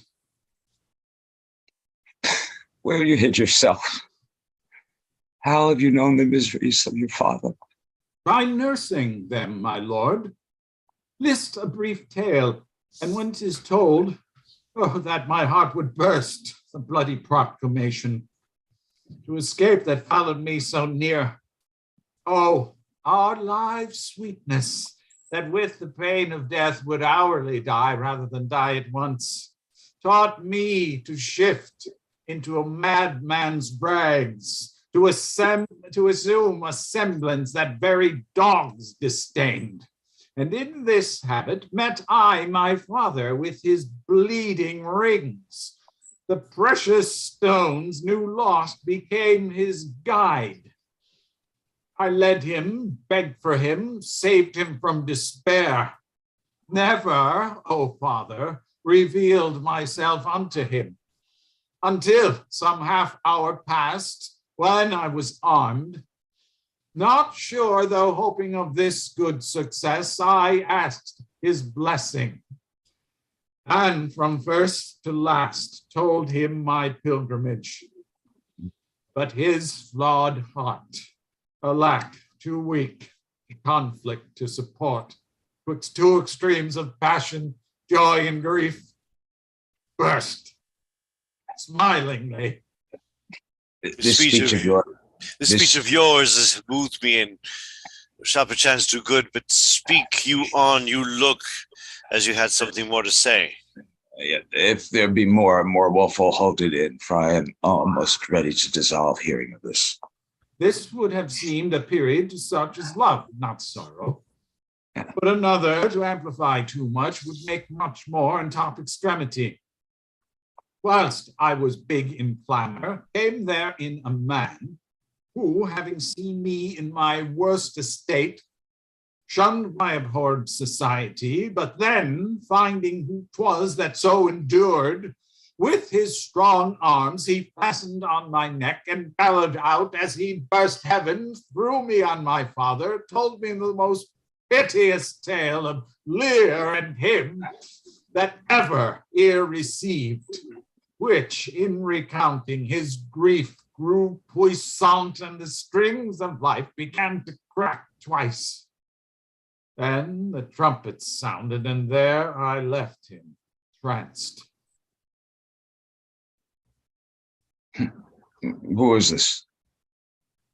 Kent, sir, the banished Kent, who in disguise followed his enemy king and did him service improper for a slave. Enter one with a bloody knife. Help! Help! What kind of help? What means this bloody knife? It's hot, it smokes. It came even from the heart of... Who? Who, man? Speak! Your lady, sir, your lady, and her sister by her is poisoned. She hath confessed it. Was contracted to them both, all three now marry in an instant. Produce their bodies, be they alive or dead. This justice of the heavens that makes us tremble touches us not with pity. Here comes Kent, sir. Oh, 'tis he. The time will not allow the compliment that very man is urges. I am come to bid my king and master a good night. Is he not here? Great thing of us forgot. Speak, Edmund. Where's the king? And where's Cordelia? See thou this object, Kent. The bodies of Goneril and Regan are brought in. Alack, why thus? Yet Edmund was beloved. One, the other poisoned for my sake, and after slew herself. Even so, cover their faces. I pant for life, some good I mean to do, despite my own nature quickly send, too brief into that castle, for my writ is on the life of Lear and on Cordelia, nay, send in time. Run! Run! Run! To who, my lord? Who hath the office send thy token of retreat? Well thought on, take my sword, the captain, give it to the captain. Haste thee for thy life! He hath commissioned from thy wife and me to hang Cordelia in the poison, and to lay the blame upon her own despair, that she forbid herself. Let's defend her, bear him hence a while. Enter Lear with Cordelia in his arms. Oh! Oh! Oh! Oh! You are men of stones, and are your tongues and eyes. I would use them so that heaven's vault should crack. She's gone forever. I know when one is dead and when one lives. She's dead as earth. Lend me a looking glass. If that her breath will mist or stain the stone, why then she lives. Is this the promised end? Or image of that horror. Fall and cease. His feather stirs. She lives. If it be so, it is a chance which does redeem all sorrows that ever I have felt. Aye, my good master. Is noble Kent your friend? A plague upon your murderous traitors all. I might have saved her, but now she's gone forever. Cordelia, stay a little. What didst thou sayest? Oh, her voice was ever soft, gentle, and lo, an excellent thing in women. I killed the slave that was a hanging thee. 'Tis true, my lords, he did. Did I not, fellow? I have seen the day with my good fighting Fauchon. I would have made them skip. I am old now, and these same crosses spoil me. Who are you? Mine eyes are not the best, I'll tell you straight. If fortune bragged of two she loved or hated, one of them we behold. Are not you Kent? The same. Your servant Kent. Where is your servant Caius? He's a good fellow, I can tell that. He'll strike and quickly too. He's dead and rotten. No, my good lord, I am the very man. Oh, see that straight. That from your life of difference and decay I have followed your sad steps. You're welcome hither. Nor no man else. All cheerless, dark, and deadly, your eldest daughters have doomed themselves, and desperately are dead. So think I too. He knows not what he sees, and vain it is that we present us to him. Very bootless. Enter, Captain. Edmund is dead, my lord. That's but a trifle here. You lords and noble friends know our intent. What comfort to this decay may come shall be applied. For us, we will resign during the life of this old majesty to him our absolute power. You to your rights with boot and such addition as your honor have more merited. All friends shall taste the wages of their virtue, and all foes the cup of their deservings. Oh, see. And my poor fool is hanged. No life. Why should a dog, a horse, a rat of life, and thou no breath at all? Oh, thou wilt come no more, never, never, never. Oh, pray you undo this button. Thank you, sir. Oh, He faints. break heart. My lord, my lord. Prithee break. Look up, my lord. Vex not his ghost. Oh, let him pass. He hates him that would upon the rack of this tough world stretch him out longer. Oh, he is gone indeed. The wonder is he hath endured so long. He but usurped his life. Bear them from hence. Our present business is to general woe. Friends of my soul, you twain rule in this kingdom, and the gourd state sustain. I have a journey shortly to go. My master calls, and I must not say no. The weight of this sad time we must obey. Speak what we feel, not what we ought to say. The oldest have borne most.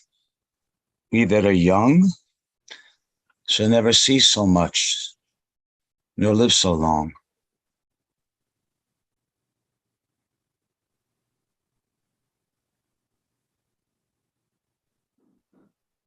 Nini, well done, well done. They say Thank the you greatest prediction need not happen. Who ends up being the king here? I'm not clear on that. all. I'm The sorry. king died of a broken heart.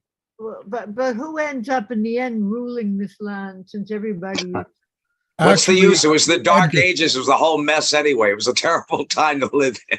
There's the Duke of Albany might, because he was the husband. He's the only Yeah, one. big deal. Who wants to go Also back there? There's also Edgar, Edgar. remember? What? Edgar, yes. Well, Edgar, well, he was It's different in different versions, a isn't it? different Duke. texts? I would think the Albany, since he's the only one who survives, who was related to a princess. No, thank you. Yeah. Well, I mean, I think You that make everybody actually a vegan. Right. in the original. I don't want to live in those times. It's hard enough living in this time right now. No, it's it was worse then, believe me. There would have been a free-for-all. It was not going to be a divine right of kings matter. Who cares? Thank you for the invitation. Exactly. Thank you very much. Actually, I'd like this to play thank is everyone actually for based their- on a beat. Sorry. Excellent. I'd like to thank everyone for their excellent work and for participating. Thank you, Mark. This is a heavy lift. Yes, yes. Thank you all. Thank I mean, and thank you, Mark, especially, and Paula and Tony. Paula and- Hosa. Thank you, Paula. You Lear. were really a good king. Wow. Oh, Mhm. Yeah. Amen. My hunch was And right. Edgar, You everybody were was excellent. wonderful. It was wonderful. I wish I had Wow, more that bars. was amazing, More. Paula. Yeah. Yeah. Well, you really I worked have on to this. say, I It's see why people obvious. Study this role for years and years and years. Yeah. Yeah. My hunch was right, Paula. I knew you were going to do a really excellent job on this. Better than Glenda Jackson. Oh, thank you. And whatever you've been drinking, I'd like some too. Everybody have a drink. Yes. Yes, yes. All right. Thank you very much. Okay. Okay, Bill. All right.